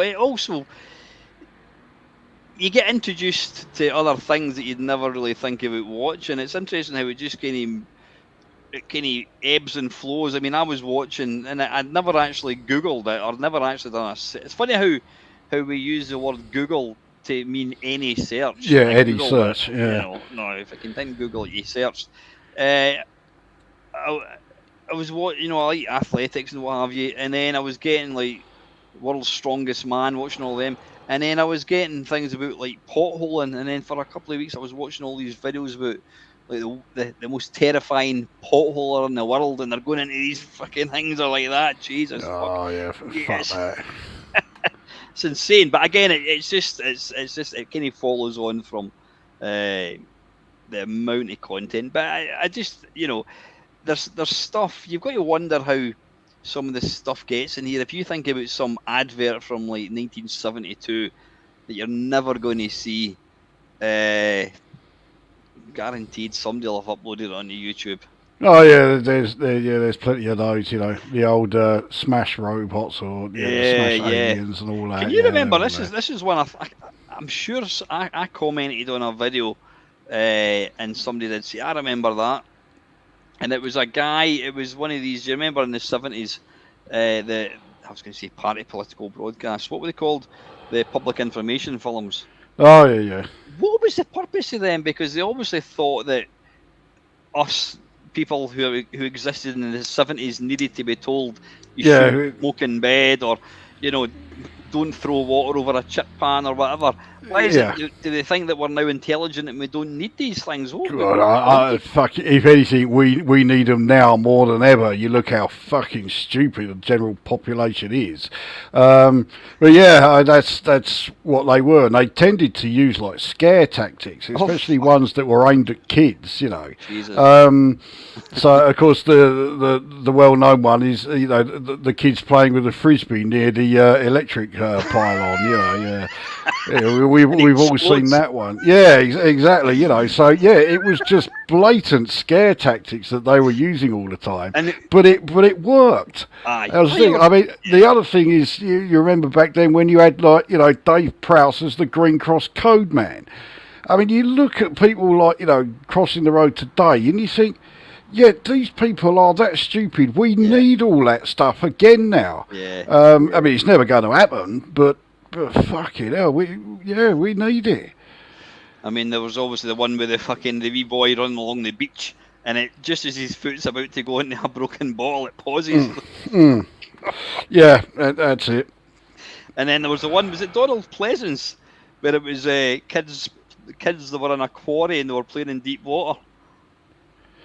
And then you see like it's like the Grim Reaper. Oh, don't remember that one. You'll need to have a look at that. And then, of course, as it got towards like November the 5th, you got all the fireworks ones came along, and of course, again, blatant scare tactics used there.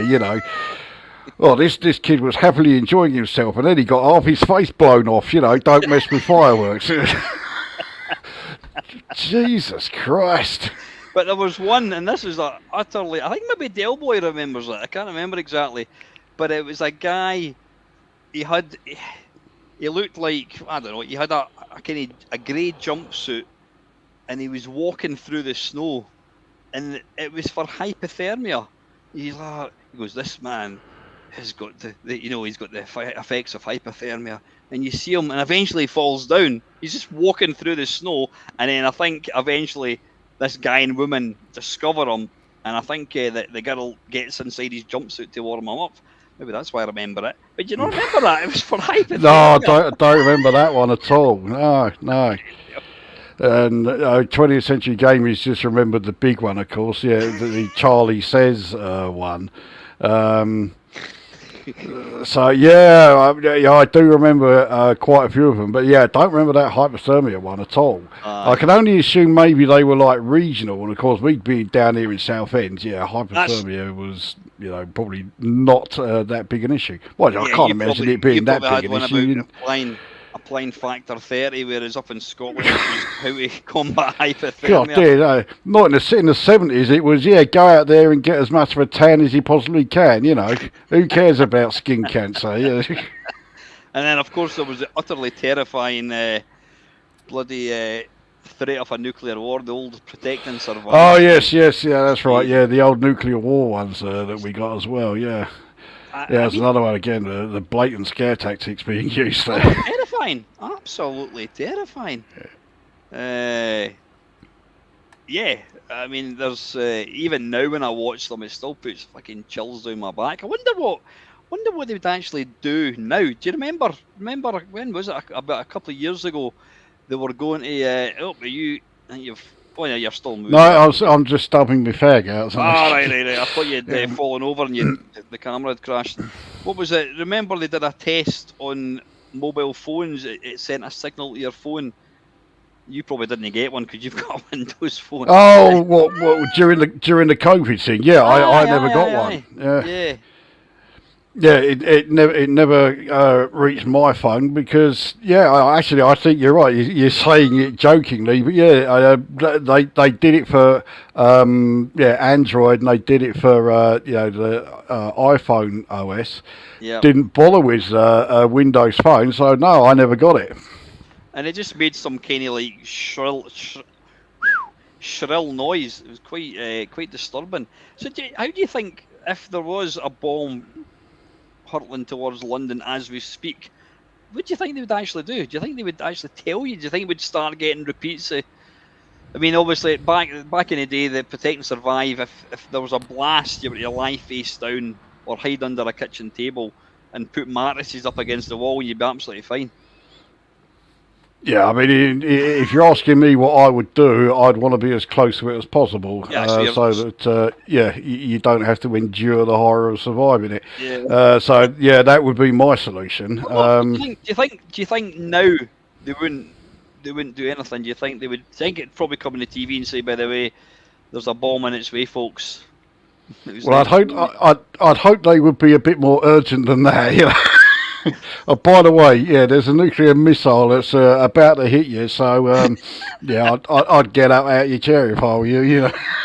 Or would they send a message on a phone or something? I don't know. I think that's it. Yeah. We don't know what they were going to do. This is all like the 4-minute warning thing, but of course the whole 4-minute warning was a complete waste of time anyway, because I think it was supposed to be that if there was a nuclear launch from the Eastern Bloc and they were targeting the Western world, generally it would be fucking US that would get the main alarm or the main warning, and I think they had something like, it was half hour, maybe an hour, and it was like Britain saying, "Well, what do we get?" And it was, "Well, you'll get the 4-minute warning." What the fuck are you supposed to do in 4 minutes? If you're not ready for a fucking nuclear war, you've now got 4 minutes to get prepared. Fucking yeah. So I say, I'd just be like, well, hopefully they'll drop it right on top of me here. That would be how I would deal with it. I wouldn't be here. Wouldn't have to worry about it. But I mean, it was a bizarre thing. I don't know. Yeah. Would have been what party would have been in power back in the 70s when it was all these public information films? Well, it was the Tories, wasn't it? It was Heath to begin with, and then Labour came in 70. Was it 3 or 4, somewhere around that sort of time. And then, of course, they stayed there until 79 when fucking Thatcher came along. But, that's enough about her. So I think, I mean, all the parties were guilty of putting these things out. But, yeah, anyway, right, so, we've agreed that, the variety stuff, obscure things on Facebook. As a content creator, and you do still, I mean, why do you make live streams? What do you get out of it? You must get something out of it. These days, not as much, not very much at all, to be honest.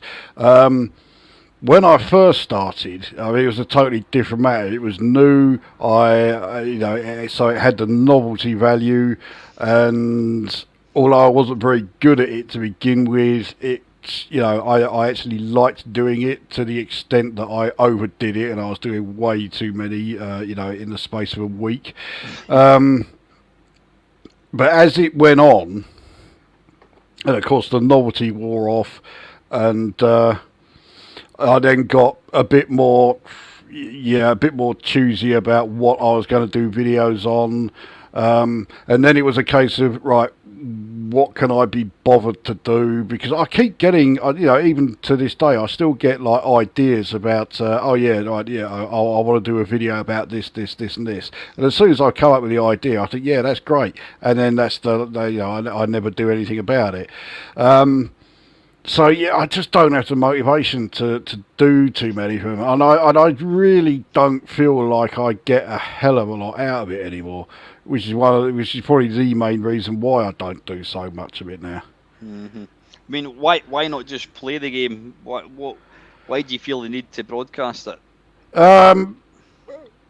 It depends on, well, firstly, it depends on the game, of course.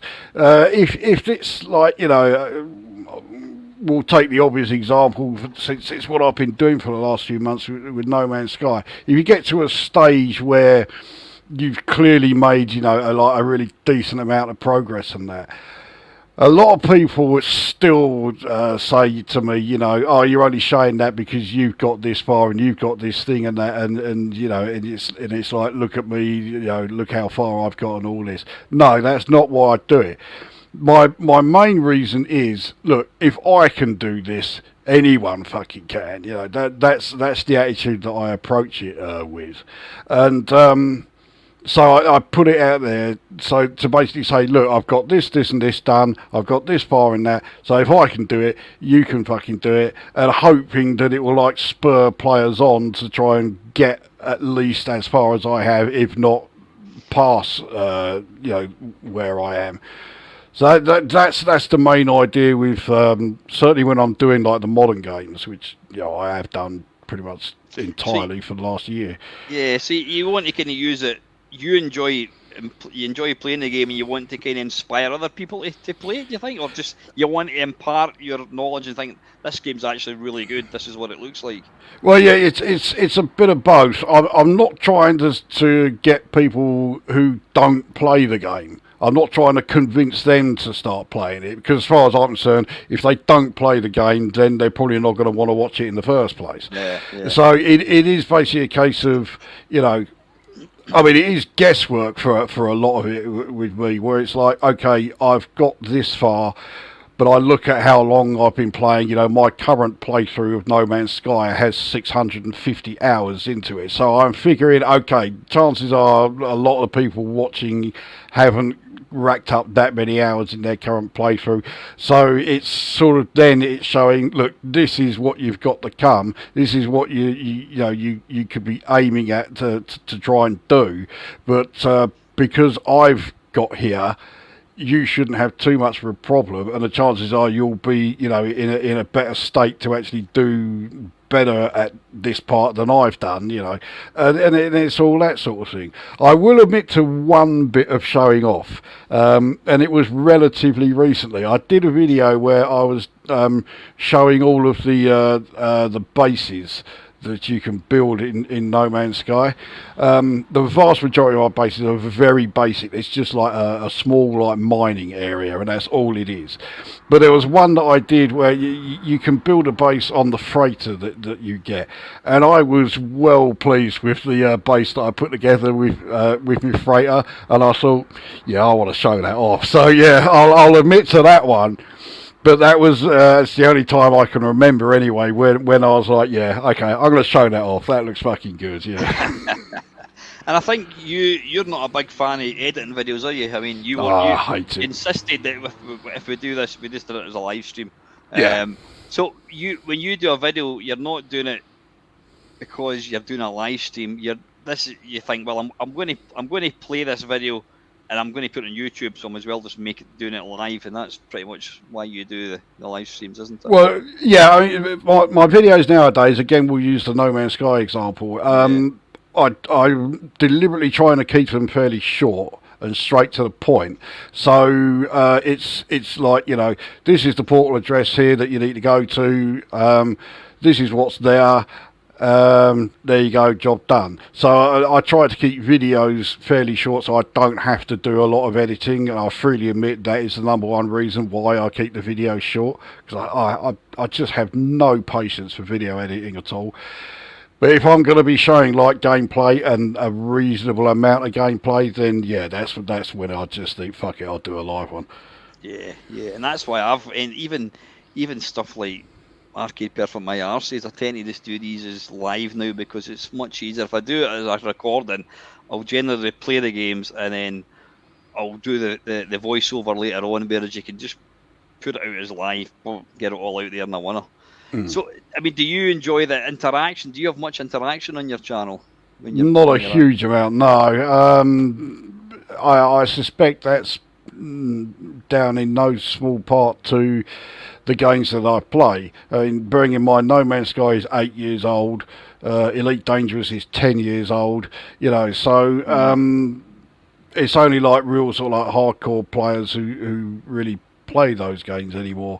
This ridiculous sort of way of thinking that once a game reaches a certain amount of a certain age, you shouldn't play it anymore, which I think is fucking ludicrous. I'm still playing Atari 2600 games, for fuck's sake. So there's no way I'm gonna go along with that way of thinking. So I'll continue doing videos or streams of games I like, and the age of the thing is totally irrelevant. But it does mean that the amount of actual interaction I get is limited. Yeah, you're having to take have you got like a 2-screen setup, or is it all one screen? Well, I have got a 2-screen setup now. I mean, the second screen's not on, but I have got it now. Right, so just before we forget, Dale Boys actually said there, I can't even believe that. The hypothermia man is called Do Not Lie Down and Sleep. It was David Jason. Fucking hell. And it was for the army. Yeah, that kind of made more sense about if you're ever in the snow, don't lie down and go to sleep. But that was a public information filler. Oh, okay. Yeah, David Jason. Yeah, I'm not familiar with that one. I'll need to have a look for it. You know this yourself. I know you're not going to do it, but people enjoy what you do. You're a cantankerous old bastard, and I think that's not a put on, because you're like that in real life. People like the honesty and what you can put out. You must know that, and you must. Although you're going, I don't care. You must actually take a bit of pleasure and happiness that people enjoy what you do. That must make you slightly happy. Well, I mean, I'm not going to sit here and say, oh no, I fucking hate it when people do that, But I mean, I'm not consciously aware of it, but I guess I must be, because if I didn't, then why the fuck would I do it in the first place? So I suppose there must be that, but it's not something that I'm not actively seeking approval from anyone or anything like that, Yeah, but I'm not gonna turn it away if I get it, Yeah, tell people to fuck off and stop saying pleasant things about you. Yeah. But we've already said that there's a lean towards people coming across as a cunt, whereas you're a miserable bastard in real life, and that's you. So maybe you've set the precedence. Well, fucking wait a minute. There's a bit of mileage in this kind of. This is how you have to be. But people enjoy that though. That's the thing. I mean, when I was sort of, still doing the retro reviews and stuff like that, there was a degree of that, but it got overdone, and it got to a point where everyone was expecting it, and it was like, oh, okay, yeah, we want you to review, and they were coming out with all these games, and of course they were all fucking cutesy platformers. I was like, look, it'd be a waste of time. You already know what I think of those, So yeah, in moderation, yeah, no problem, but. It did get to a stage where it was pretty much every game I was doing, and then it got a bit tedious, repetitive, and all that. And you're becoming a parody of yourself. You had to be this person that just complained and fucking this was absolute fucking shit. But it was genuine in the early days. Well, I don't think for 1 second you put it on, but in the early videos you were moaning about it, and you've just been brutally honest. But then people want you to do that, and that's when. I think. Yeah, I think you've nailed it there. It has to be genuine. If you're putting it on and doing it as a joke, it's not as good. And also, of course, a lot of people can miss it, because that was the mistake I made with the Super Pipeline 2 one. Yeah, exactly. That was a piss take. It's not a particularly good video of mine. I'll freely admit that, because it's not legit. I mean, no, I don't like the game, but it's the absolute fucking like tearing apart that I gave it. The game's not bad enough to deserve that. I just find it very dull and very boring, you know. And of course, they're the worst games to cover because you can't tear into it because it's not that shit, but you can't say it's great because it certainly is not great. So you know, and you end up with a very sort of like boring video of a boring game. You know, it's the worst ones to cover. Yeah, I think it's a bit like me, almost like with my Friday waffles. It's like I'm not going to try and force it because it's almost a bit like there's you'll get a TV program that will maybe run for two series, and then people, oh, I want a third series, and they're like, no, we're not making any more. We've done it. There's nothing more to be said about it. People, oh, but we want more of it. Sometimes you get to a point where you says, right, you know what, we've quite literally ran it dry. There's nothing else to say about it. Um, Yeah, you it's know, knowing when to when stop. to carry eye, when to Yeah. stop. Listen, before we've still got a wee bit to talk. I need to go to the loo. Can we take a couple of minute break? We'll rejoin it for another 20 minutes or so. Oh, I reckon we can do that. Yeah. Is that all right? Right, I'm just going to stick the intro back on again. We will be back in about 5 minutes. Right. Stand Okay. by, folks. Now I can take a leak and all.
Right, that's bloody better. Okay, now. Whew.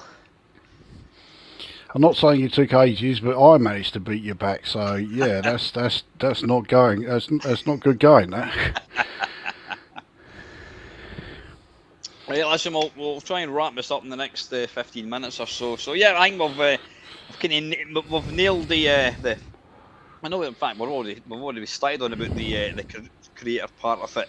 So is there anything else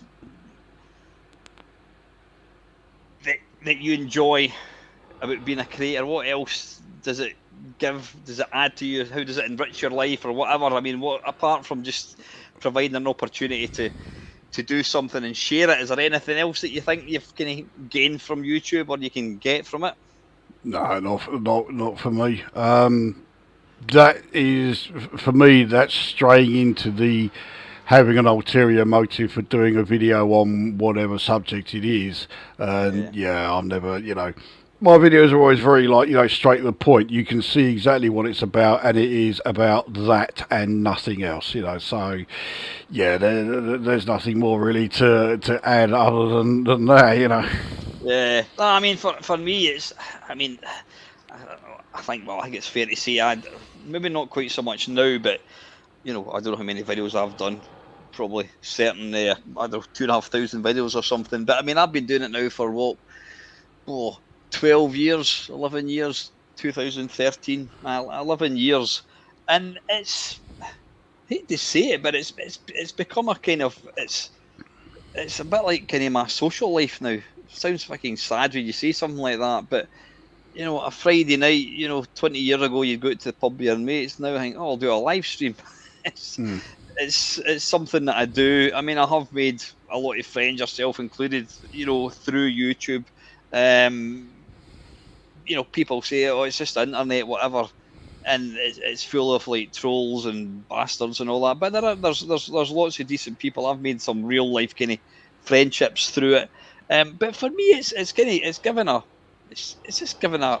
kind of outlet for, I don't know, to try and be. I mean, I don't do it at all now. Try and be creative and just do something. I mean, when I started off doing it, it was just out of sheer boredom.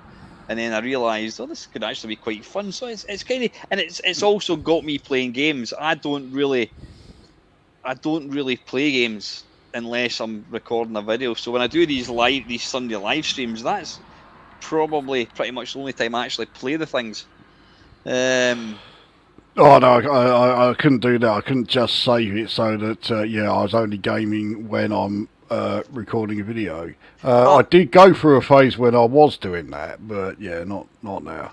Yeah, I mean, I play modern games. I do play modern games, and I've got no interest in. I've got no interest in me playing a modern game, and I know for a fact that nobody that's watching this has got any interest in me playing modern games. I mean, I think I put out. I thought, right, okay, the SNES. Do you know that for certain, though? Yeah, people tell me. I've got no interest in playing a modern game, and I will enjoy playing a modern game, but I've got no interest in having seen you playing Elite Dangerous. I would advise, you stick with that. Yeah. Fuck you too. Yeah. No, I don't. No, I just enjoy talking about the old games. I enjoy talking about old systems. It's just because I still get excited about that. I still kind of when I'm talking about the Commodore 64 or the Spectrum, whatever it is, I still get excited about it. It like reignites the kind of flames of like enthusiasm and excitement from kind of back in the day. I kind of view myself more as a kind of historian of old games and systems than anything else. It depends on which aspects of it you're covering, because I mean, I certainly have the nostalgia for the 64 and the 128, even though I didn't have a 128. But once you start venturing into like the 16-bit era and the Amiga and all that, I don't have anything like the nostalgia for that. I'm the same. I mean, I remember thinking, I'll record one game playing a Super Nintendo, and I think it got about like 20 views. people are not interested. That's way too modern. But then, don't you think that as well as, I mean, you've got your content that you put out. We've collectively done other videos where we've, like the Sid shows and all that. That's something that if it wasn't for YouTube, you couldn't do something like that. So it provides a platform and an opportunity to do things like that. And obviously you've done videos with Panther when you look at like the top 40 metal songs and all that kind of stuff. That's something you would. It was a while ago, but yeah. It was a while ago, but yeah. It was, yeah. But it still gave you it still gave you this avenue, platform to kind of do things. So yeah, it's a. Well, I mean, the metal videos were yeah, I mean, metal gives you like the platform to do that because metal fans tend to be like absolutely full on with regards to the music there. You don't get that with like pop music or orchestral, classical, opera, anything like that. It's just not the same, but the absolute sort of like passion that the metal fans have for the music lends itself brilliantly towards like videos like that. But really, as far as I can tell, I mean, that could be about the only music genre that I can think of. And of course, I say this as being someone is a big classical and opera fan. Mm-hmm. But yeah, the metal is about the only videos or the only music genre I can think of where we could do videos like that.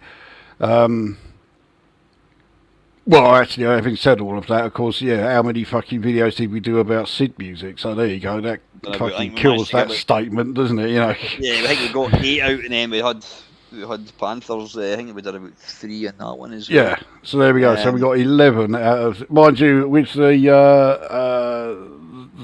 3 that we did on Panther's channel. I think with the exception of the last one, where we were just choosing like one from a particular composer, it gave me the chance to do my sort of bit of a tribute to Johannes Biergaard. Just about everything that I chose had already appeared in like one of the 8 videos that we had done previously. Yeah. And again, I think it's just what we're talking about earlier on. The Sid shows were great. It was something. I don't think there's anything else like that on YouTube. They were fun to do, but then it got to a point where we're like, right, enough. We've done it. It's been done. You could continually put out these things, but again, it starts to become like a parody or whatever, and it just becomes a bit tiresome. I don't know if I'd go so far as to say that. I think the problem that it had once we got to the last one was you began to doubt yourself quite a bit because you kept thinking, I only know like the big pieces by Hubbard, Galway, and all that. Yeah. But the thing is, with every single episode, there was always an opening for that, and I was constantly thinking or hoping, right, hopefully this time Al's chosen some classic ones, so that whoever it is that's watching it, there is going to be at least 2 or 3 that they are going to recognise, straight away. And I think you got it into your head that you weren't contributing enough because you were sticking with the big sort of titles that everyone knows, which I think was absolutely not the case. As I say, I was personally hoping that was exactly what you were going to do. I didn't know that at the time. Interesting you should say that. But yeah, I probably was, because like you and Panther would be talking about, these various other Sid composers. I'm like, I don't even know these people. I'm like, how do you know that? Do you sit and listen to Sid tunes every single day? And yeah, I did feel a wee bit out my depth, to be honest, towards the end. So I was then trying to before a Sid show, I was like, right, I'm going to spend the next 2 nights. I'm just going to go through. I'm going to go into deep Sid and just listen to stuff until I find something. I think that's really good. I'm going to put that on my wee list. And I try to move away from the Monty and the runs and your sanctions and your commandos and all that. But I know what you mean. Yeah, it kept it relevant. It kept people. Maybe people would be. It was, oh, I know Monty and the run, and then they'd listen to like some of the stuff that you'd go, that's actually really good as well. Because I mean, there were a lot of like really big pieces of music that never appeared in any of the like videos we did. I mean, you think about it, Rambo has so many like great pieces of Sid music. There was only one piece that ever actually got played in the whole bloody thing. That was one that I chose of all people. And stuff like, Monty on a Run. Okay, I'm not anywhere near as big a fan of the main piece of music as you are. But the high score music, I think, is fucking superb. And yet that didn't appear until the very last video we did. Is that right? And yet it's like, a really well-known piece, and I've never heard anyone have a bad word to say about it. But yeah, it wasn't until right, towards the tail end of it that it actually made an appearance, which was quite surprising. I would have chosen it myself if I hadn't completely forgotten all about it, That's the problem. You do. You forget about stuff as well. Would you ever consider doing another one-off? Do you think?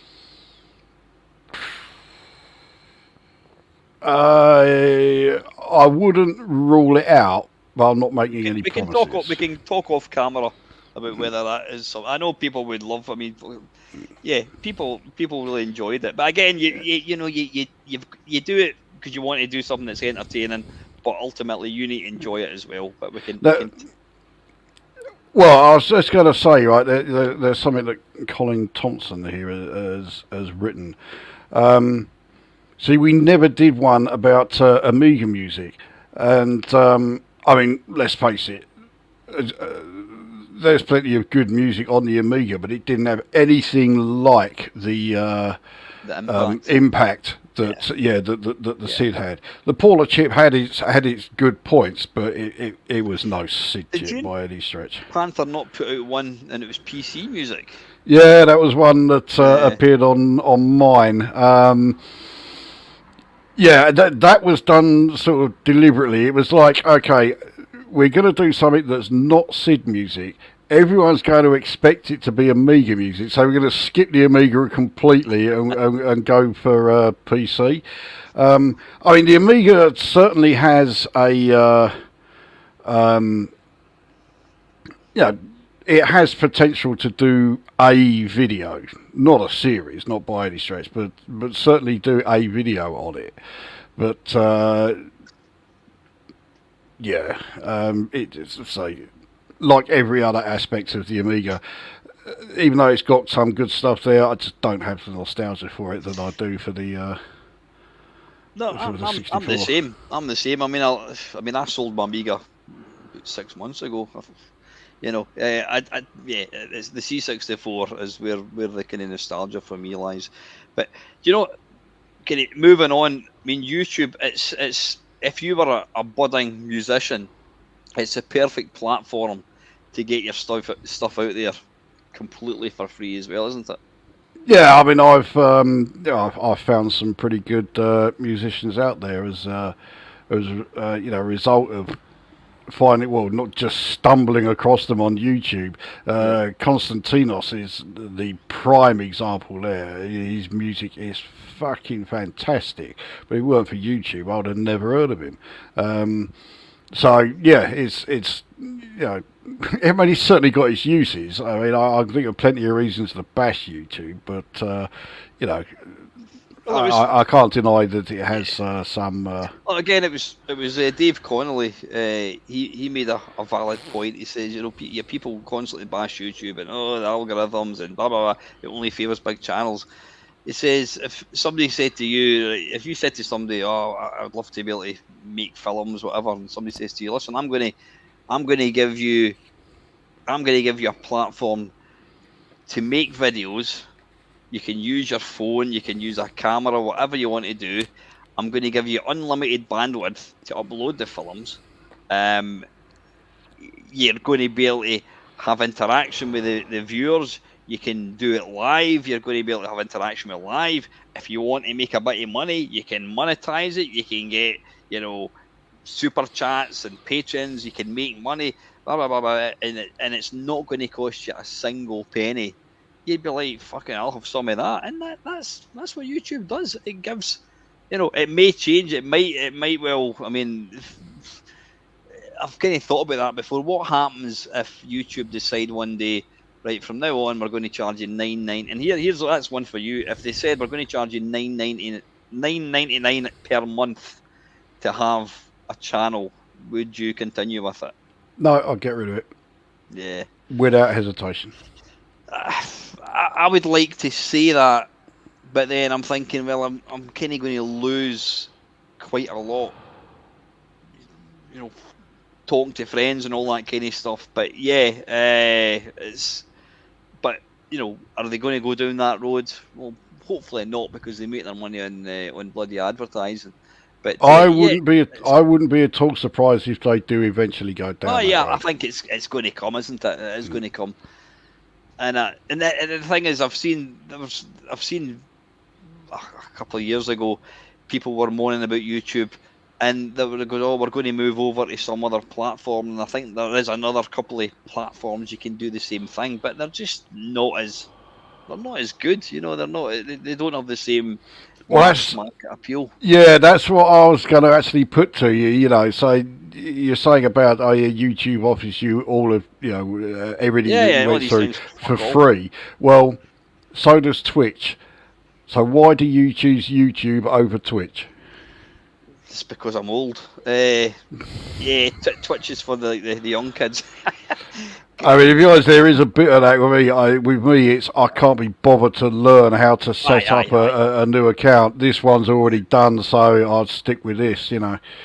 I mean, I do have a Twitch account. I can't remember the password for it, so I can't access it. But I have got a Twitch. I think I've got a Twitch account just to watch Mark 20th Century Gamer. He puts some stuff up on Twitch. I think he's about the only Twitch channel I actually watch. I've watched very little. I don't really watch any of my friends' kind of channels. I just kind of don't really have the time. But yeah, I've never. I mean, is Twitch not just live stream, or can you pre-record a video and upload it to Twitch? To be honest, I don't know. The amount of attention I pay to Twitch, you could write what I know about it on the back of a postage stamp. I think for me, I'm old school. I've been doing YouTube for such a long time. I don't call myself a streamer. I hate that fucking tag. Yeah. I just happen to, I've got. Mind you seem okay with the tag content provider. Oh, I hate that even more than streamers. Yeah, content provider. Aye. Have you ever said my fans? I've never said that. No, never. You'll never hear me say that. Oh dear, I'm just waiting for you to fucking go back. Well, you made a video 5 years ago that said my fans. You've got. No, I can safely say I've never heard you say that, and yeah. I'm very relieved about it. Yeah, you've got permission to take me outside and fucking shoot me through the head if I ever fucking say that. And I'm going to remember you said that as well, yeah. You remember it here, folks. Yeah, but no, I mean, I think, as I say, it provides. You and I are sitting talking right now, and people are watching this. If it wasn't for YouTube, we wouldn't be doing this. It's certainly given me a.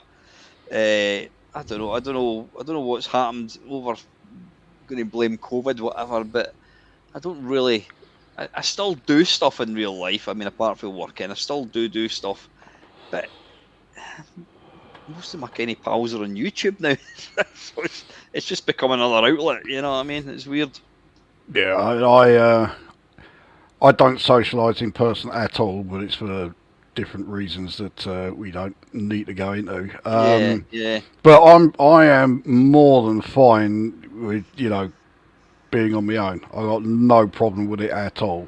So if I'm if I'm not doing a video, I'm not out there socialising with anyone. I'm still okay. So yeah.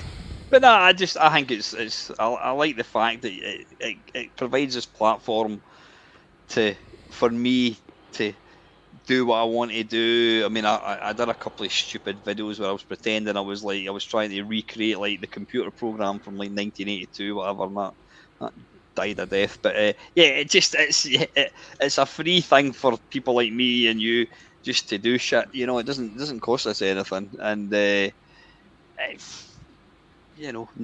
say, with a couple of big videos that we've done, we managed to raise a few quid for charity as well. So that's always a nice wee kind of side effect. And I suppose for me personally as well, it's given me an opportunity to talk to people that that made the games that I loved.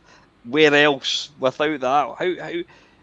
I mean, about 2 months ago, I'll just message Andy Walker. Andy, you fancy coming on the Waffle? Aye, that's fine. Fucking sitting talking about Super Flight Line 2. It's fucking brilliant, you know what I mean? Feel like you getting bloody David. Feel like you getting David bloody Brabin on and just chewing the fat with him about Elite Dangerous. Oh, believe me, if I had David Braben on my fucking channel, I would be giving him so much fucking grief. He would want to take a contract out on me. I'm not a David Braben fan. Does he still work in it? Does he? What is he doing at the moment? Did he not bring out the Raspberry Pi or something? I think that's right. To be honest, I don't really sort of follow what he does because I don't like the guy. I forget his title at Frontier Developments now, but he doesn't do any programming or any of that side. Mind you, he never really did a lot of the programming, right from the word go. I mean, the original Elite, it was Ian Bell that did the vast majority of it. Was it really? Yeah, and then got shafted. So, yeah. But no, as I said, I mean, for me personally, that being able to, fucking Jeff Minter, what's not to love? I would never. I'm just a wee dude from Scotland that's got a YouTube channel, and the fact that you can have these people and you can be chatting to them, you would never have had that. So I mean, in the main, I think the good definitely outweighs the bad. The bad part of it tends to be the people that actually, some people that make content, and then some people that actually watch it. It tends to be the human part that's actually the bad part of it. You can say that about pretty much everything, Aye, yeah, take human beings out and everything's perfect. yeah. Right, listen, guys, Lukozer as well. It's 11:15. I'm up extremely early tomorrow to travel down to wherever it is I'm going, Gateshead Stadium, for the NERG thing. So I'm going to get off. 2 hours straight. That's not bad value for fuck all for a Friday waffle. Thanks to Lukozer for coming on. I'm sure I'll convince him to come on more regular. So I'm just remaining. Okay. Hope you all have a great weekend, and I hope England get absolutely fucked. Till next time, folks. As always, see you later.